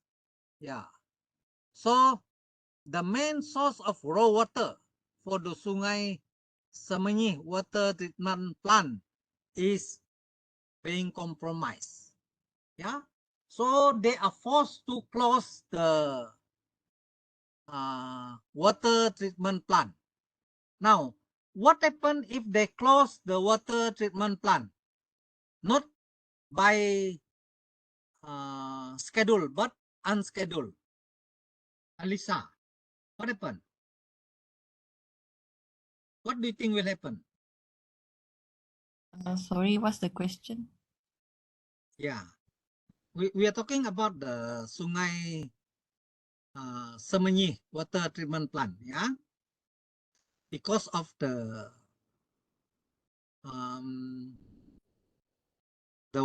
water have to be disrupted. They stop the processing of the water because they have to take out the discharge, the illegal discharge from the river, yeah, which is the main source of the water source for the water treatment plant. Now, if they close the water treatment plant, what happened to the people of Selangor? They will have no water supply. Yeah, right. They have no water supply. You can imagine, Lisa, if your house is 10-story, 20-story apartment, then you have no water. Where will you take your bath, Lisa? Maybe the apartment have like water storage tank. Yeah, they're lucky if they have the water storage. But if everybody no fresh supply, how long it can last, Lisa? Less than a week, I think. Yeah, I believe so. Yeah, less than a week. Yeah, if they fail to rectify the problem and come out with you know with a new schedule to pump the water, then the people will suffer, right? Yeah, the business that depend on water, yeah, will suffer. Yeah, the consumer will suffer. Yeah, that is one example. Yeah, the other example is the closure of Sungai Selengo phase 1, 2, and 3 water treatment plant. Yeah, and the Rantau Panjang water treatment plant due to the inability to cope with the disposal of solid waste. They give example, furniture, yeah, solid waste furniture, and the illegal industrial influence into the nearby river basin, yeah. So also this lead to a series of unscheduled water disruption, yeah, or shortages in the Klang Valley to allow for remediate action to be taken. Yeah. So this is another example. Yeah. Now, the dumping of industrial waste. Yeah, in Ipoh. Yeah. This is the example in Ipoh. The Perak Environmental Department had started investigation on unknown soil-like substance. They don't know what is the soil-like substance with green and pratin and strong odor. That means strong smell. Yeah, found to be illegally dumped and buried in a piece of land in Chepor. This is Perak Chepor, the name of the place. Yeah. With the industry waste has been illegally dumped on the land. Yeah. So the workers come into contact, yeah, with the unknown substance. And what happened? The workers develop rashes, itchy, yeah, rashes, yeah. And then the nearby river has been polluted with the same substance. So it is not safe for the community to live around the area. You can imagine, yeah, because of this pollution, it affects your health. Yeah, it causes rash. Yeah, and then the substance, it is unsafe for the people. Yeah. The other example, yeah.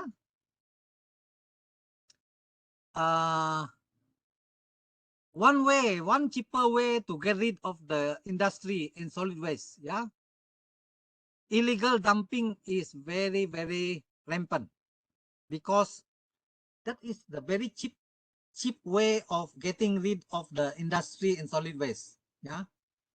So some organize illegal dumping syndicate. Yeah. Things like shredded plastic waste, broken plastic fitting, renovation debris. Yeah, they dump it on a vacant piece of land in Klang. Yeah, so as a result, the slope of the waste beside the oil palm plantation, the accumulated waste disposed by this irresponsible open burning. They also do open burning, yeah. Yeah, so it results in a strong acid smell and air pollution to the surrounding area. Yeah, it causes smell pollution and also air pollution. Yeah, the other one is the example of illegal method of disposal at Taman Bukit campus. Yeah, so in this case, the BOMA, yeah, the firefighters, the BOMA take 3 weeks to put out the fire. You imagine, yeah, 3 weeks, 21 days, to put out the fire and clear the smoke and the chemical, yeah, from the layers of inflammable waste, yeah, including the recycle waste, yeah, which are dump on the illegal dump site. Yeah, so the culprit, yeah, the people who are responsible, yeah, they are the construction company, the waste disposal contractors, and even the recycling company. So take note on this case, yeah. The construction company, they also are the culprit. Yeah. Now, Jessica, yeah, how do you think the construction company leads to illegal dumping disposal? Yeah, why do they practice such illegal dumping kind of disposal? I think, This Doctor, yeah. one is, of course, negligence on the contractor's part. And then second is because they want to take the easy way instead of properly dumping it according to the regulation or their environmental management plan. They just choose to dump it somewhere where it is easier for them. They're taking the shortcut, that's why. Yeah. And saving them more cost. Yeah. The construction company, they take the easy way, yeah, in order to cut costs. Yeah. It is cutting cost to them, but the cost is passed to the local community. Yeah, the cost is being passed to the government. Yeah. So what did the contract say? Yeah, in the construction contract, what did the contract say in terms of disposal of the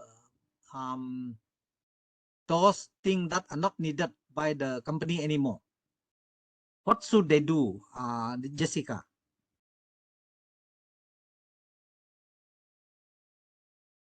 I mean, usually in a contract,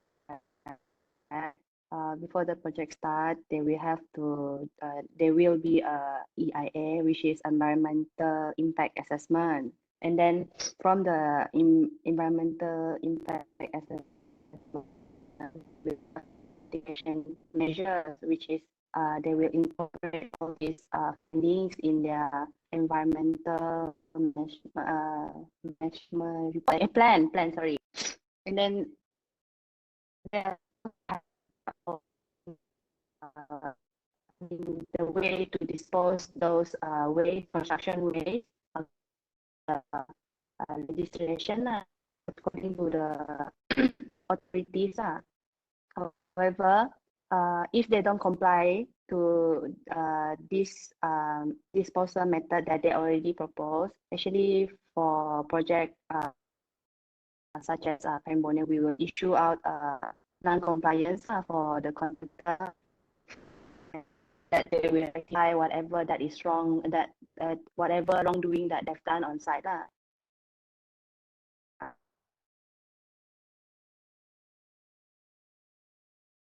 That is a lesson learned that all of us, yeah, if you are involved in the construction industry, yeah, make sure they comply to what they agree in the EIA report, yeah, and those who work in the authority, like those who have the power to impose the term and condition of the EIA, make sure you carry out the responsibility to make sure that these construction companies, yeah, they comply to the term and condition of the EIA report. Yeah. Thank you, Jessica, for sharing. Yeah. Yeah, Doctor, if I may add. Sure. Actually, for this Pembroke project, NREB Authority for Environmental Audit, I think quarterly, they will audit whether the construction site is following the regulation or not. Usually they will come up with a report, audit report for us, or the implement agency to take action if there is any non-compliance.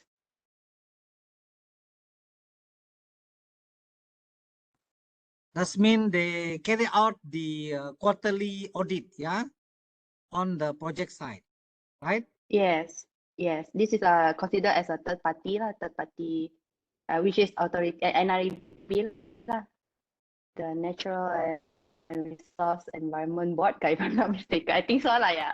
Correct. Of course, for our project, for implementing agency, we also have our own environmental officer that will work together with contractor side. Yeah, I think that is the actual practice, yeah. Yes. Your voice a bit not so clear, Jessica. I don't know what the problem. Oh, because actually I'm having a flu now, doctor. That's why. Sorry, sorry to hear that, Jessica. Yeah. I hope you get well soon. Yeah. Yeah. Thank you, doctor. Yeah. Thank you for sharing. Anyway, even though you are not so well. Yeah. Thank you.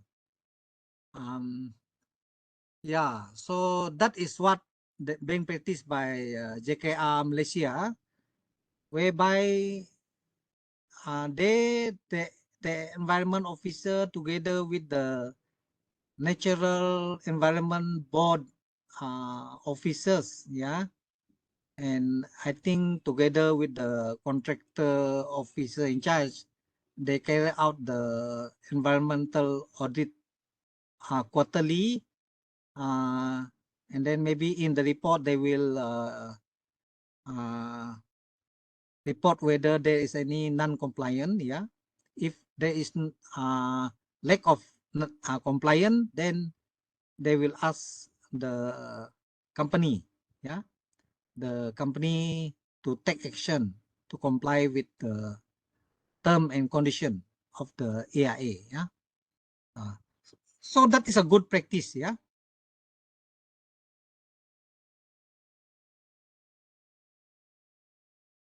So under the EQA, yeah, the Environment Quality Act. Yeah, we have the subsidiary legislation. Yeah, that regulates specific activities and pollution. Yeah, we have the subsidiary legislation. Yeah, for example, the environmental quality in bracket industrial effluent regulation 2009. So this regulate the discharge and release of industrial effluent or mixed effluent into any of the soil, the inland waters, or the Malaysian waters. Yeah. Yeah. And then number 2, we have the Environmental Quality Sewage Regulation 2009. Yeah. So this regulation regulates the premises which discharge the sewage. Yeah. The same into the soil, inland waters. Inland waters mean river waters or maybe lake. Yeah. And sea waters, Malaysian waters. Yeah. Number 3 is the Environmental Quality Schedule Waste Regulation 2005. Yeah.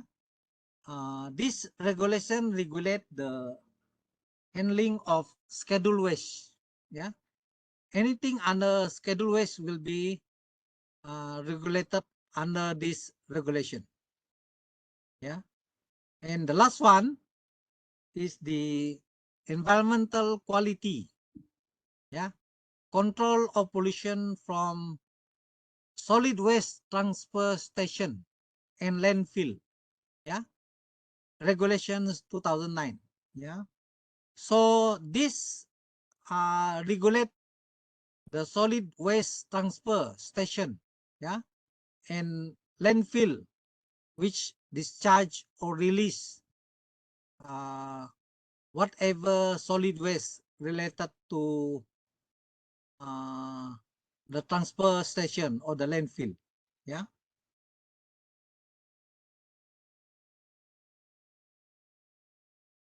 And then on the top of that, Malaysia also have the contaminated land management and control guideline.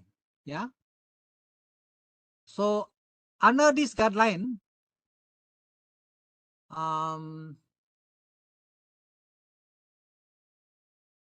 we will issue 3 aspect or 3 part. Yeah. This guideline, yeah, covers 3 aspect. Yeah.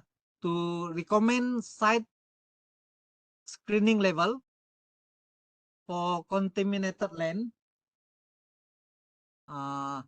assessing and reporting contaminated site. Number 3, yeah, remediation of contaminated site. Yeah. Okay.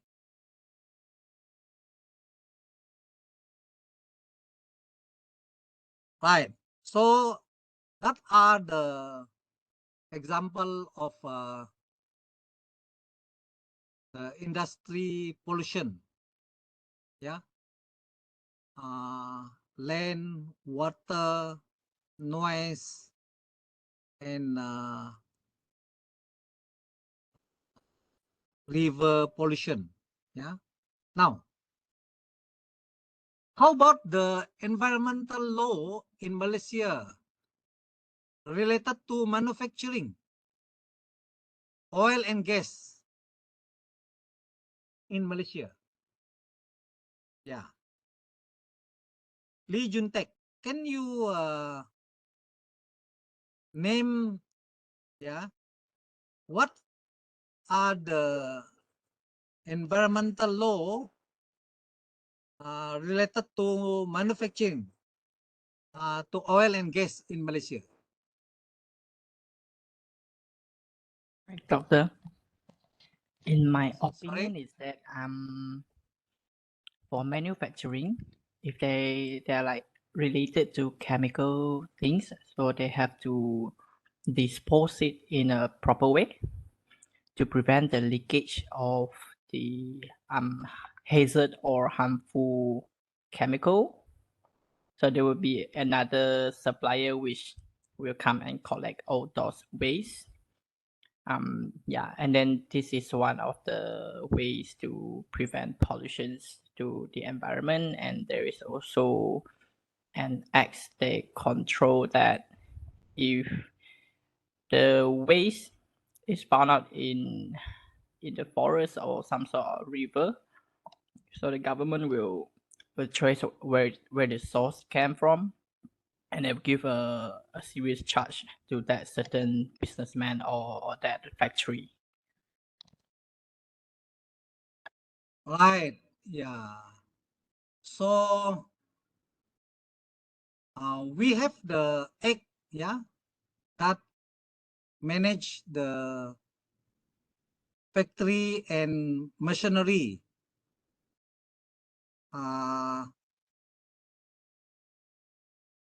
company that contribute to environment pollution. Yeah.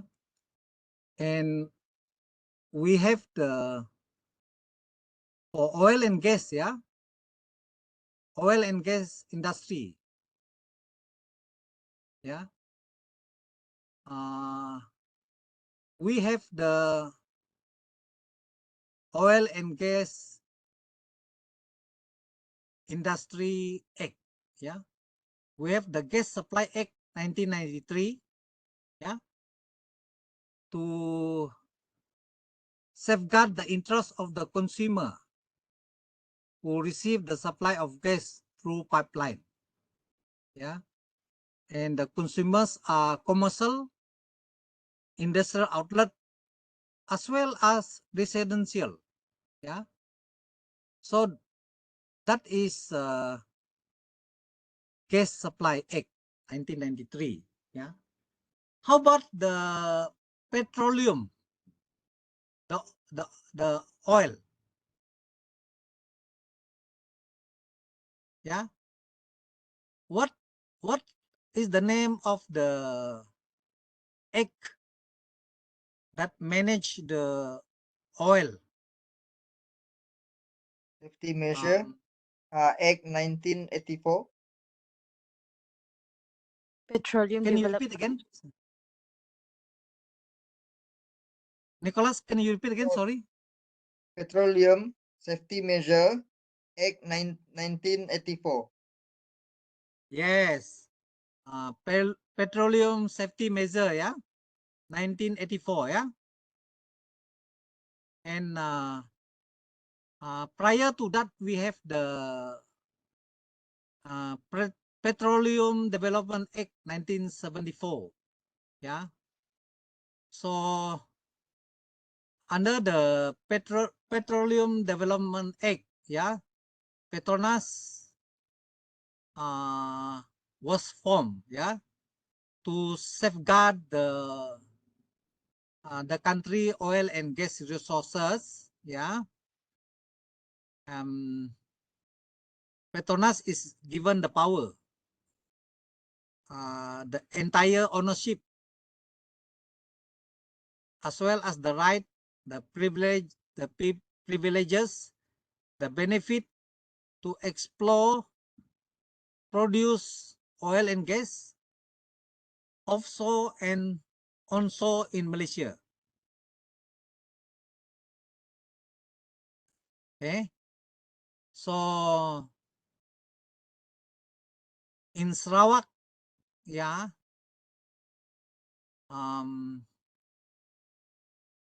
the management of oil and gas is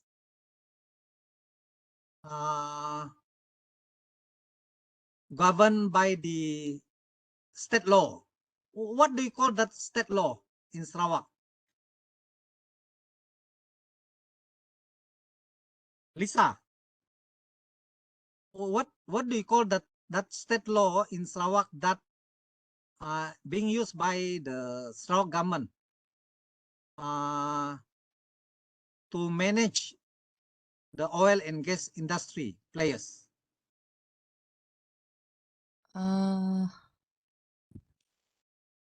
Petroleum law? I don't know. Okay, it's okay. Not How sure. about Mahmudin? You want to try, Mahmudin? Gas ordinance? Yeah, very good. We call it the oil mining ordinance. Oil mining ordinance 1958. Yeah, and the gas distribution ordinance 2016. Yeah. So this is the power of Sarawak towards the management of oil and gas in Sarawak. Now, Malaysia, do Petronas need a license? Need a license from the Sarawak government to manage the oil and gas by Petronas in the waters of Sarawak? I think yes, because we have the Gas Ordinance Act. Yeah, very good. Yeah. Yes, Petronas, even though they have the Petroleum Development Act 1974, yeah, but the power and the authority to issue the license is still with the government of Sarawak, yeah, through the Oil Mining Ordinance 1958 and the Gas Distribution Ordinance 2016. Yeah. So all the license application for the upstream activities in Sarawak should go through the Sarawak government. Yeah. So just as what I mentioned just now, yeah, the Gas Supply Act 1993. This is applicable to the other part of Malaysia, yeah. But for Sarawak, we rely on the distribution of gas supply ordinance, yeah. So make sure you know the difference, yeah. For the act is passed by Parliament, the ordinance is passed by the Sarawak Dewan Undangan Negeri, yeah. Dewan Undangan Negeri. And then just now, like we have mentioned, yeah, we have the Factories and Machinery Act 1967, yeah. So that regulates all the factory, all the machinery used by all the firm, yeah, all the engineering firm in Malaysia, yeah. And beside that, yeah, we will go deeper into that later in the next LU 5 and 6, yeah. We have the National Land Code 1965, yeah. the Land Acquisition Act 1960. Yeah. And we also look into the Electricity Supply Act. Yeah. Which also affects the engineering business. Yeah. The engineering contract. Yeah. And related to that, the other act that the engineer must be aware and complied with, yeah, the Local Government Act 1976, yeah, and the Town and County Planning Act 1976, yeah, and the Street and Drainage and Building Act 1974, yeah.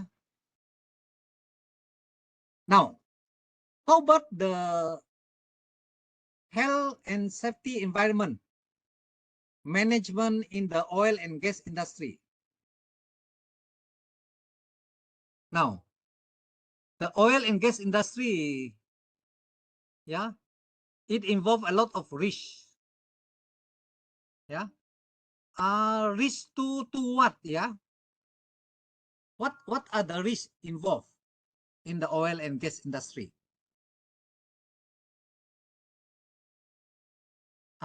Lee Juntek, what do you think?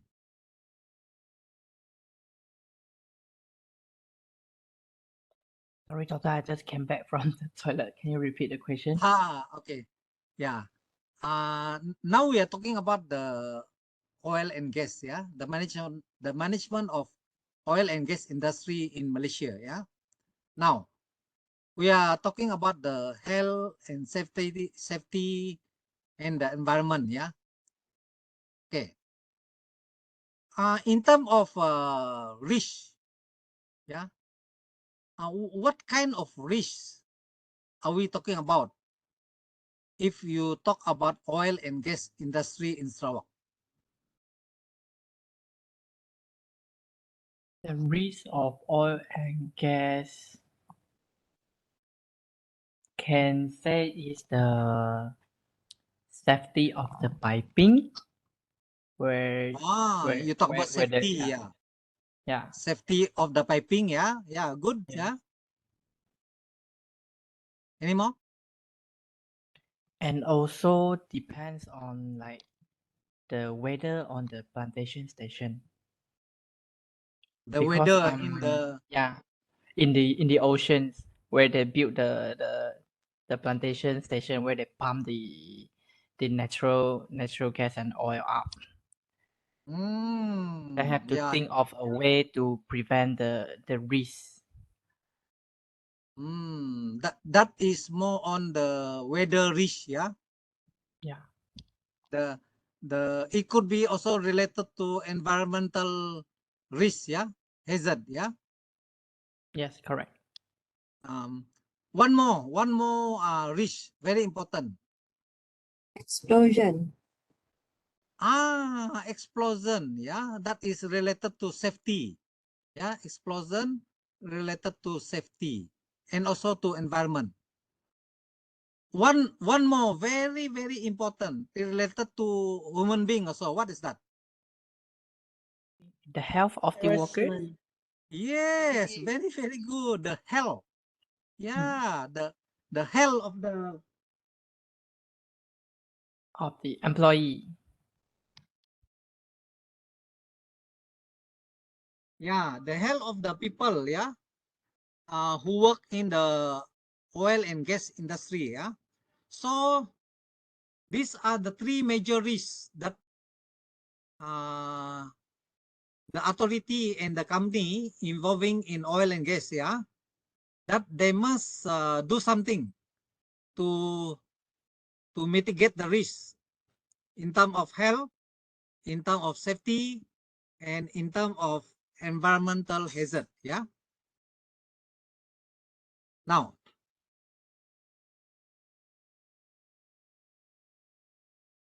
can you share link in China, yeah? in China, I'm sure you have the oil and gas industry in China, right? Yeah. Ling? Yeah. Now, is there any major risk happening? This is actual event, yeah, happening related to health, safety, or environment in China?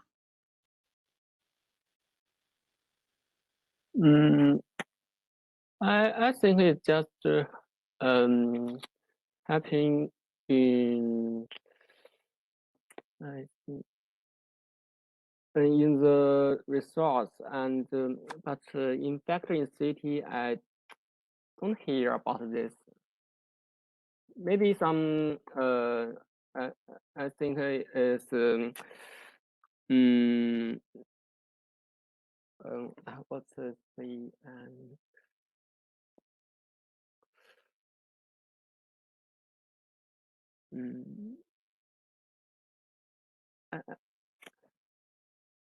Yeah. sorry, I don't know how to say that because in the city, and I think it's know that things that happen and just happen in the factory. What it means is I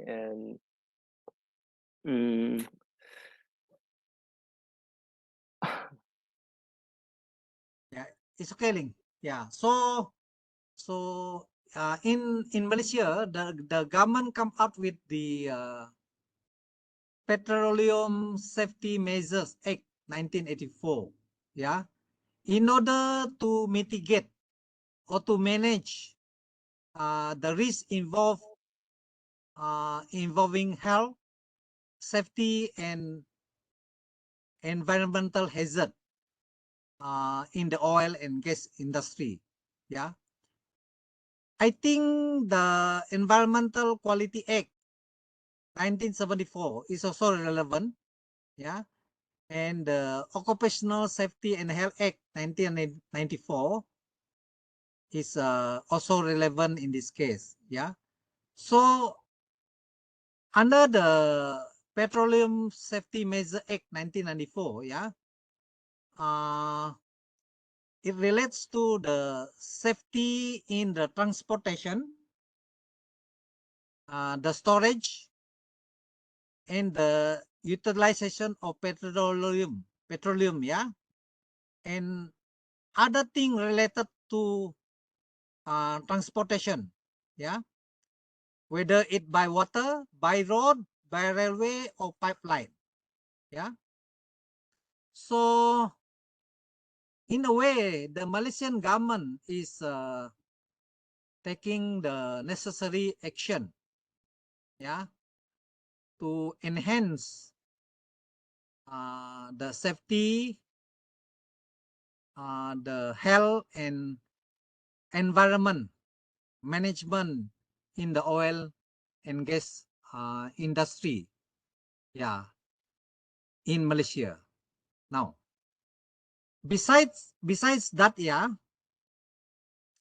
the oil and gas industry must also comply, yeah, abide by the Factories and Machinery Act 1967, whereby, yeah, the act provide for the control of factories and machineries with respect to all matters relating to safety, to health, and the welfare of the workers, yeah, in the oil and gas industry, yeah. So that relates to just going that relates to the inspection of the machinery, yeah. So it require the written permission, yeah, the approval of the inspector, which is required if you want to inspect the factory, the installation of the machinery in the factory, yeah, because I think oil and gas also require a lot of installation of specialized machinery, yeah, which need to be properly inspected in terms of safety, in terms of health, yeah, in terms of the welfare of the people working in that industry, yeah. So Petronas come out with the procedure and guideline for upstream activity, yeah. So from time to time, this procedure and guideline are being updated, yeah, and if necessary, they will issue additional guideline, yeah, which include the management of health, the safety and environment, yeah. So the contractor, the Petronas contractors, yeah, and those engineers, yeah, petroleum engineers, yeah, they have to comply to this guideline, yeah, and safety procedures, yeah. They have to carry out regular inspection and management visit at all the site location, yeah, and all incident must be investigated by the contractor, yeah, as soon as possible, and any incident related to the operation must be informed to Petronas immediately, yeah. So the engineering firm, the engineering company that carry out the work of this Petronas, yeah, whether downstream, upstream, yeah, they must inform Petronas immediately on any incident, yeah. So compliant with the laws and regulation in the oil and gas industry is not only a complex procedure, yeah, because it requires a lot of legal compliance, yeah, and all the industry players, yeah, have to take seriously because it involves significant costs, yeah. It is interdependent, complex, and very risky, yeah, and it need a lot of significant interfaces.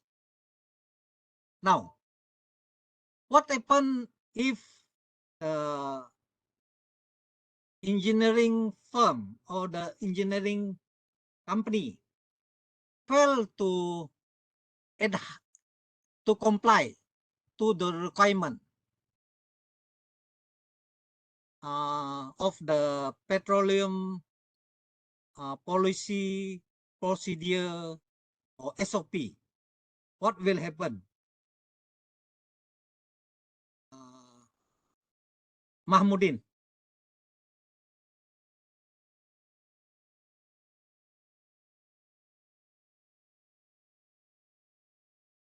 About Malaysia?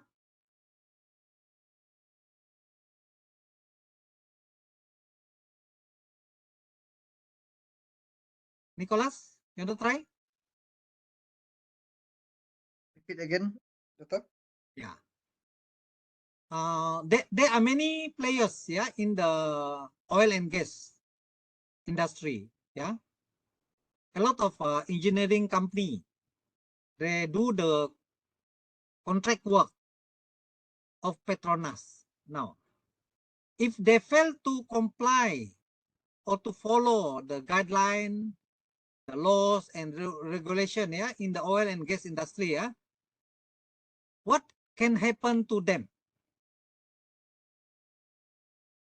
Will impose a penalty by Petronas? Yes, very good, Nicholas. Yeah, this non-compliant by the engineering company, yeah, may result in severe fine, severe penalty, or even imprisonment. Yeah, jail. Yeah, and the issuance of stop work order. Yeah, and this will result in what? Nur Hidayah. If there is a stop work order, severe fine, severe penalty, imprisonment, this will result in what? What happened to the company? Blacklisted. Yeah, they could be blacklisted. Yeah. Beside blacklisted, what else may happen?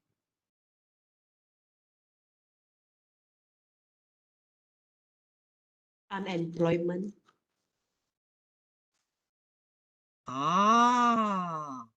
Of course, if they stop work order, they cannot work. They have no job, right? Yeah, they cannot work. Yeah. Yeah. Unemployment. Malaysia, what else happened besides employment? What else? What happened to the company? I'm talking about the company. Malaysia.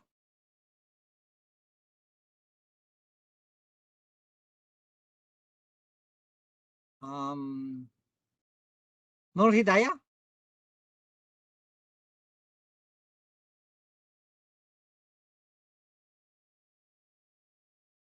Nur Nikman.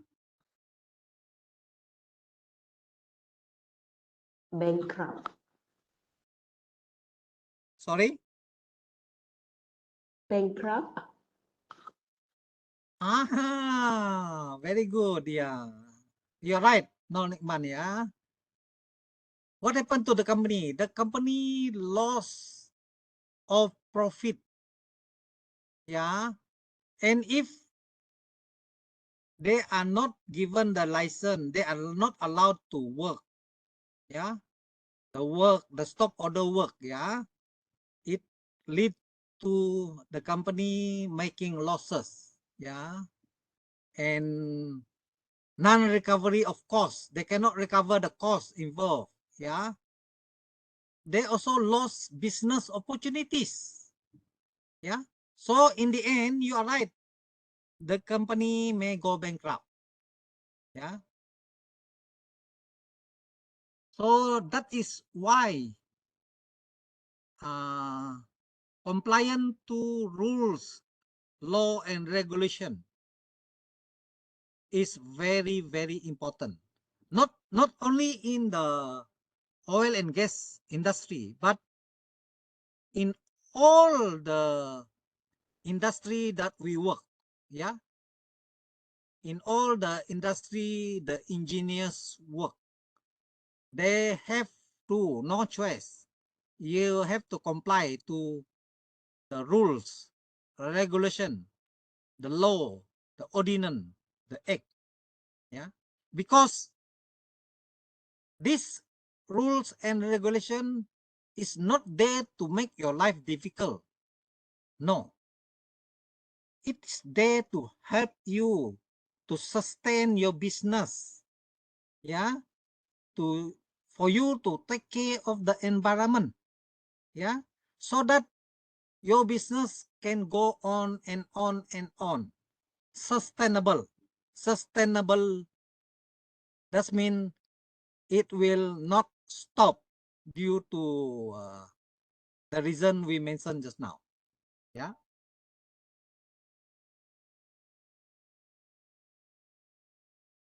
All right.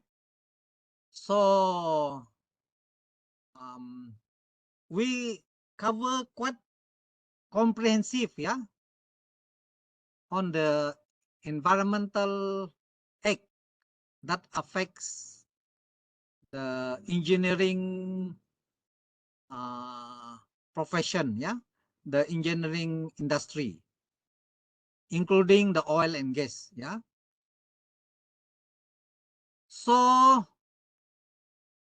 in addition to all that we mentioned just now, yeah, those other act that affects the industry and gas industry in Malaysia, yeah, the Atomic Energy Licensing Act 1984, yeah, I think this is related to atomic energy, yeah. The Communication and Multimedia Act 1998, the Continental Shelf Act 1966, Custom Act 1967, the Excise Act 1976, the Exclusive Economic Zone Act 1984, yeah, the Federal Constitution of Malaysia 1957, the Merchant Shipping Ordinance 1952, the Petroleum Income Tax Act 1967,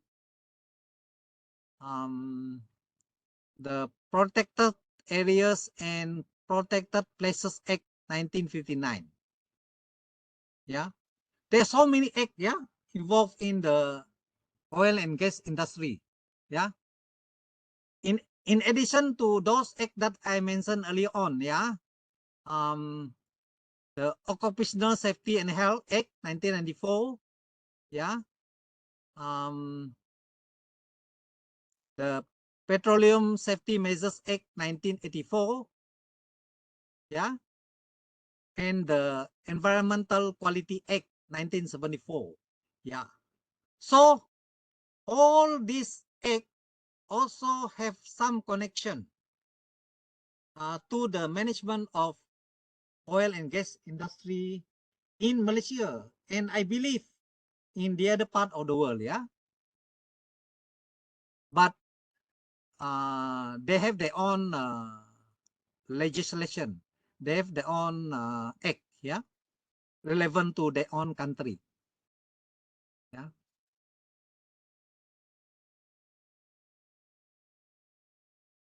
And for Sarawak, we have the Petros, yeah, which is the Petroleum Sarawak Berhad, yeah. And Petros is wholly owned by the Sarawak state government company. It looks towards the Sarawak participant in the oil and gas sector, yeah, to be the major revenue contributor to Sarawak, yeah, through the active participation in the development, utilization of oil and gas, natural gas in Sarawak, yeah.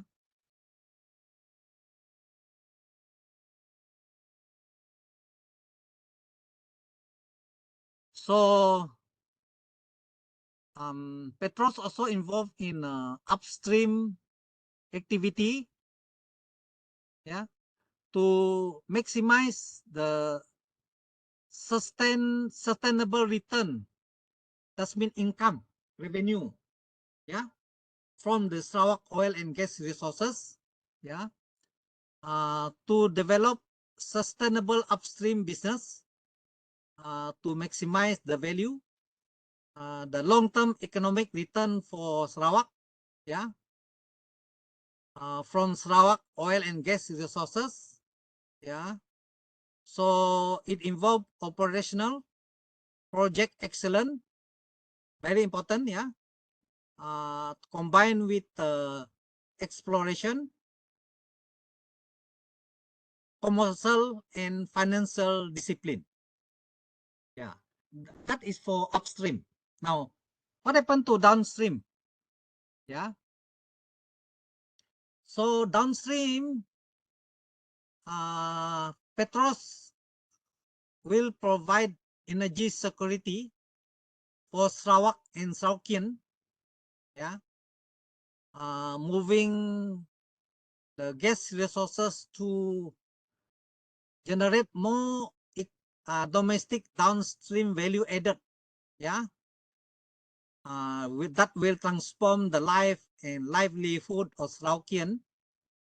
Yeah.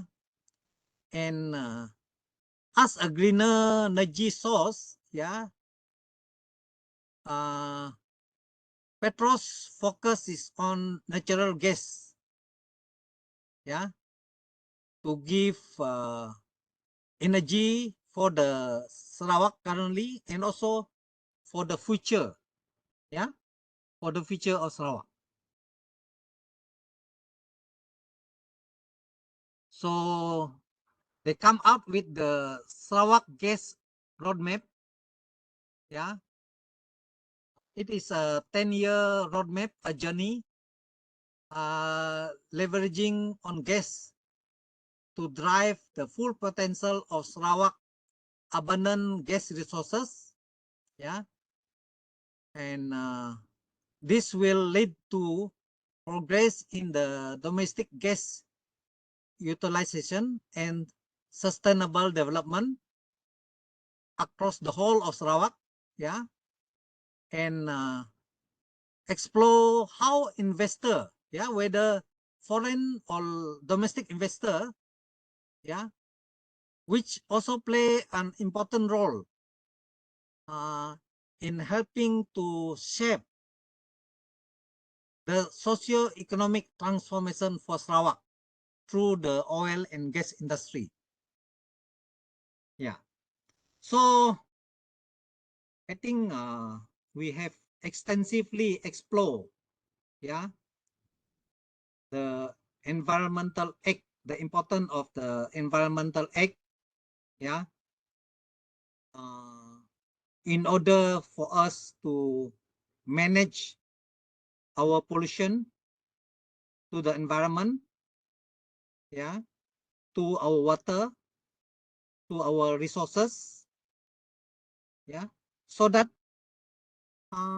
the people of Sarawak, the people of Malaysia, yeah, will maximize the economic added value, yeah, the economic added value of all industry related to engineering, yeah, whether it is civil, mechanical, chemical, electrical, and electronic, and especially manufacturing, yeah, as our country move to higher value of industry manufacturing, yeah, no more the lower base or the middle base manufacturing.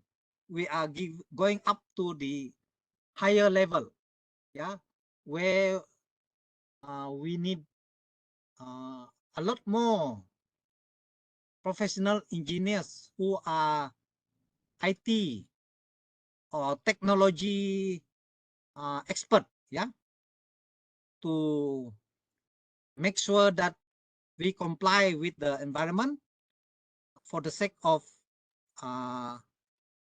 ourselves, yeah, for our children, yeah, for our future generation, yeah, for the sake of Malaysia, for the coming generation, yeah. So with that, I think I have finished my lecture for today, covering the contract management, the documentation just now, yeah, and the Environmental Quality Act, yeah, that manage the pollution, the environment, yeah, of our country, of our engineering industry. Yeah. Any question before we call it a day today?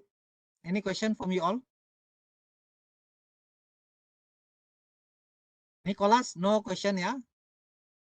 Dr. Ambrose. Sure. No, Doctor. Thomas Chong, also no question. Thank you. How about the rest? Dr. Ambrose. Brenda here. Yes, Brenda. Since we learned a lot of eggs today, which one should we focus for exam? Or should we know everything?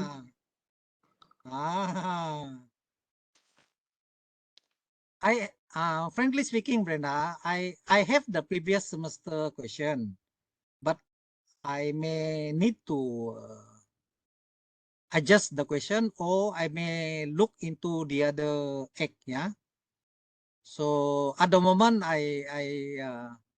I'm still unable to share which particular egg, yeah. At the moment, yeah.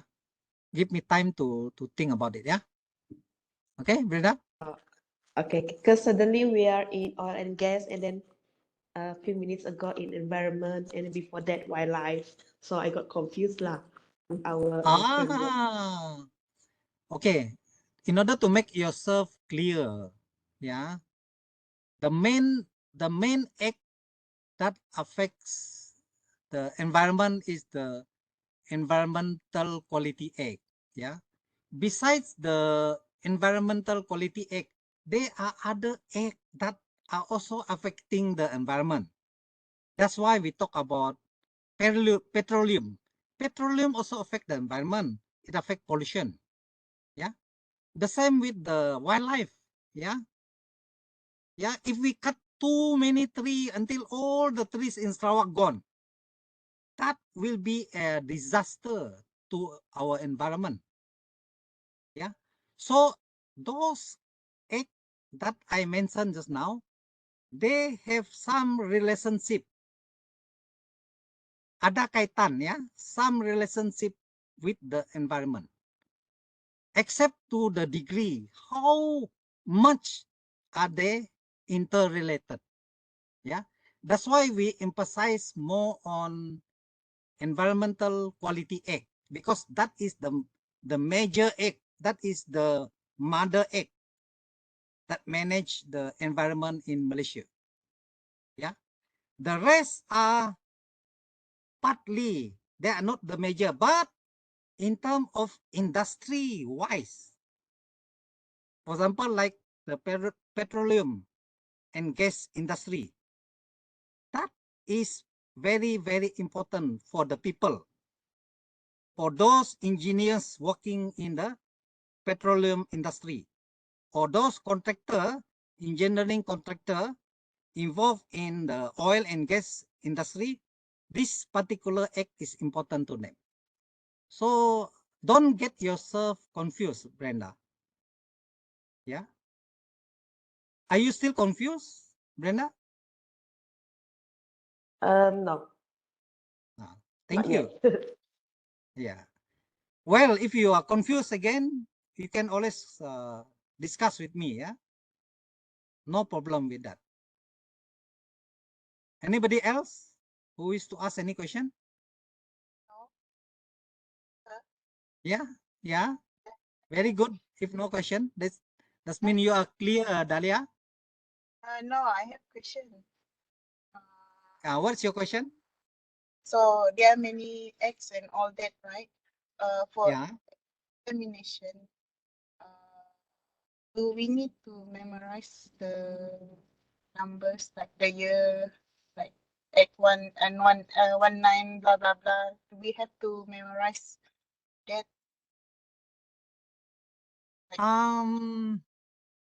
Well, I agree with you. Yeah. Under this course, yeah, there, those egg are almost all involved. Yeah.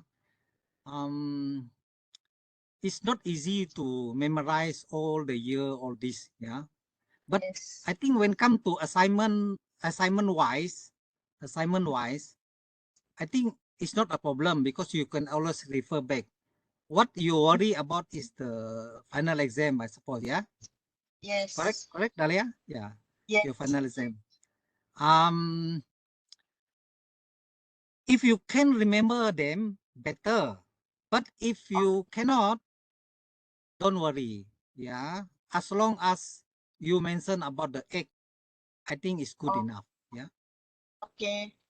Yeah. It is not as if you are studying law master. Yeah.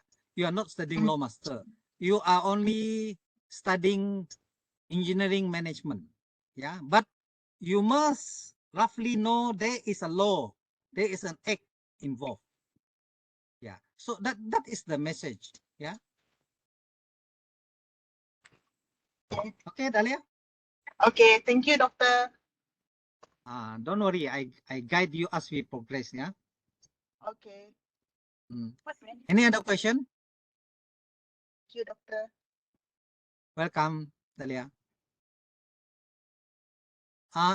If no other question, can I stop the meeting? And So far, Doctor, no question, doctor. Yeah. If anything, you can always contact me. Yeah. No problem with that. Brenda, yeah.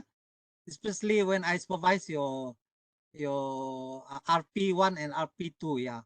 Have you managed to get the format from Dr. Lee? Yeah. Yes, I just started my lead review now. Okay. Once you have the format, we can discuss after that. Yeah. Okay, all right. Yeah. Make sure you are on the right track. Yeah, and don't do it last minute. Yeah. Brenda. Okay, all right. Okay, so I would like to thank you all for the active participation. I'm very happy that even Ling, yeah, many time Ling. All the best to you in China, yeah. Take care, all of you. Okay. Okay, thank you, Thank Doctor. you.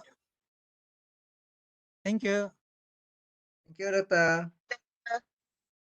Thank you, doctor. Thank you, doctor. have a Thank you, nice doctor. weekend. Yeah, the same with all of you. Have a nice weekend. But I think you have some other lecture, I suppose. Yeah.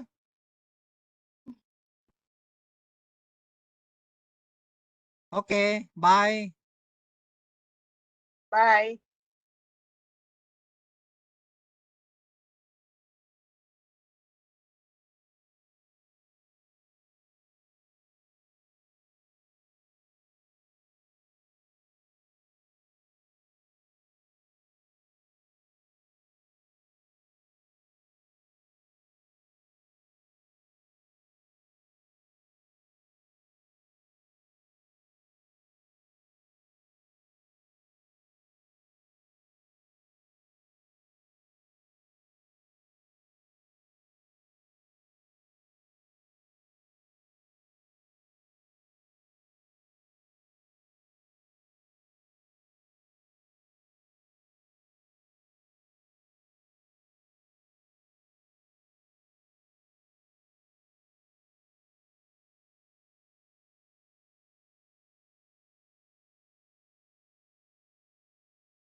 Bukannya kemana?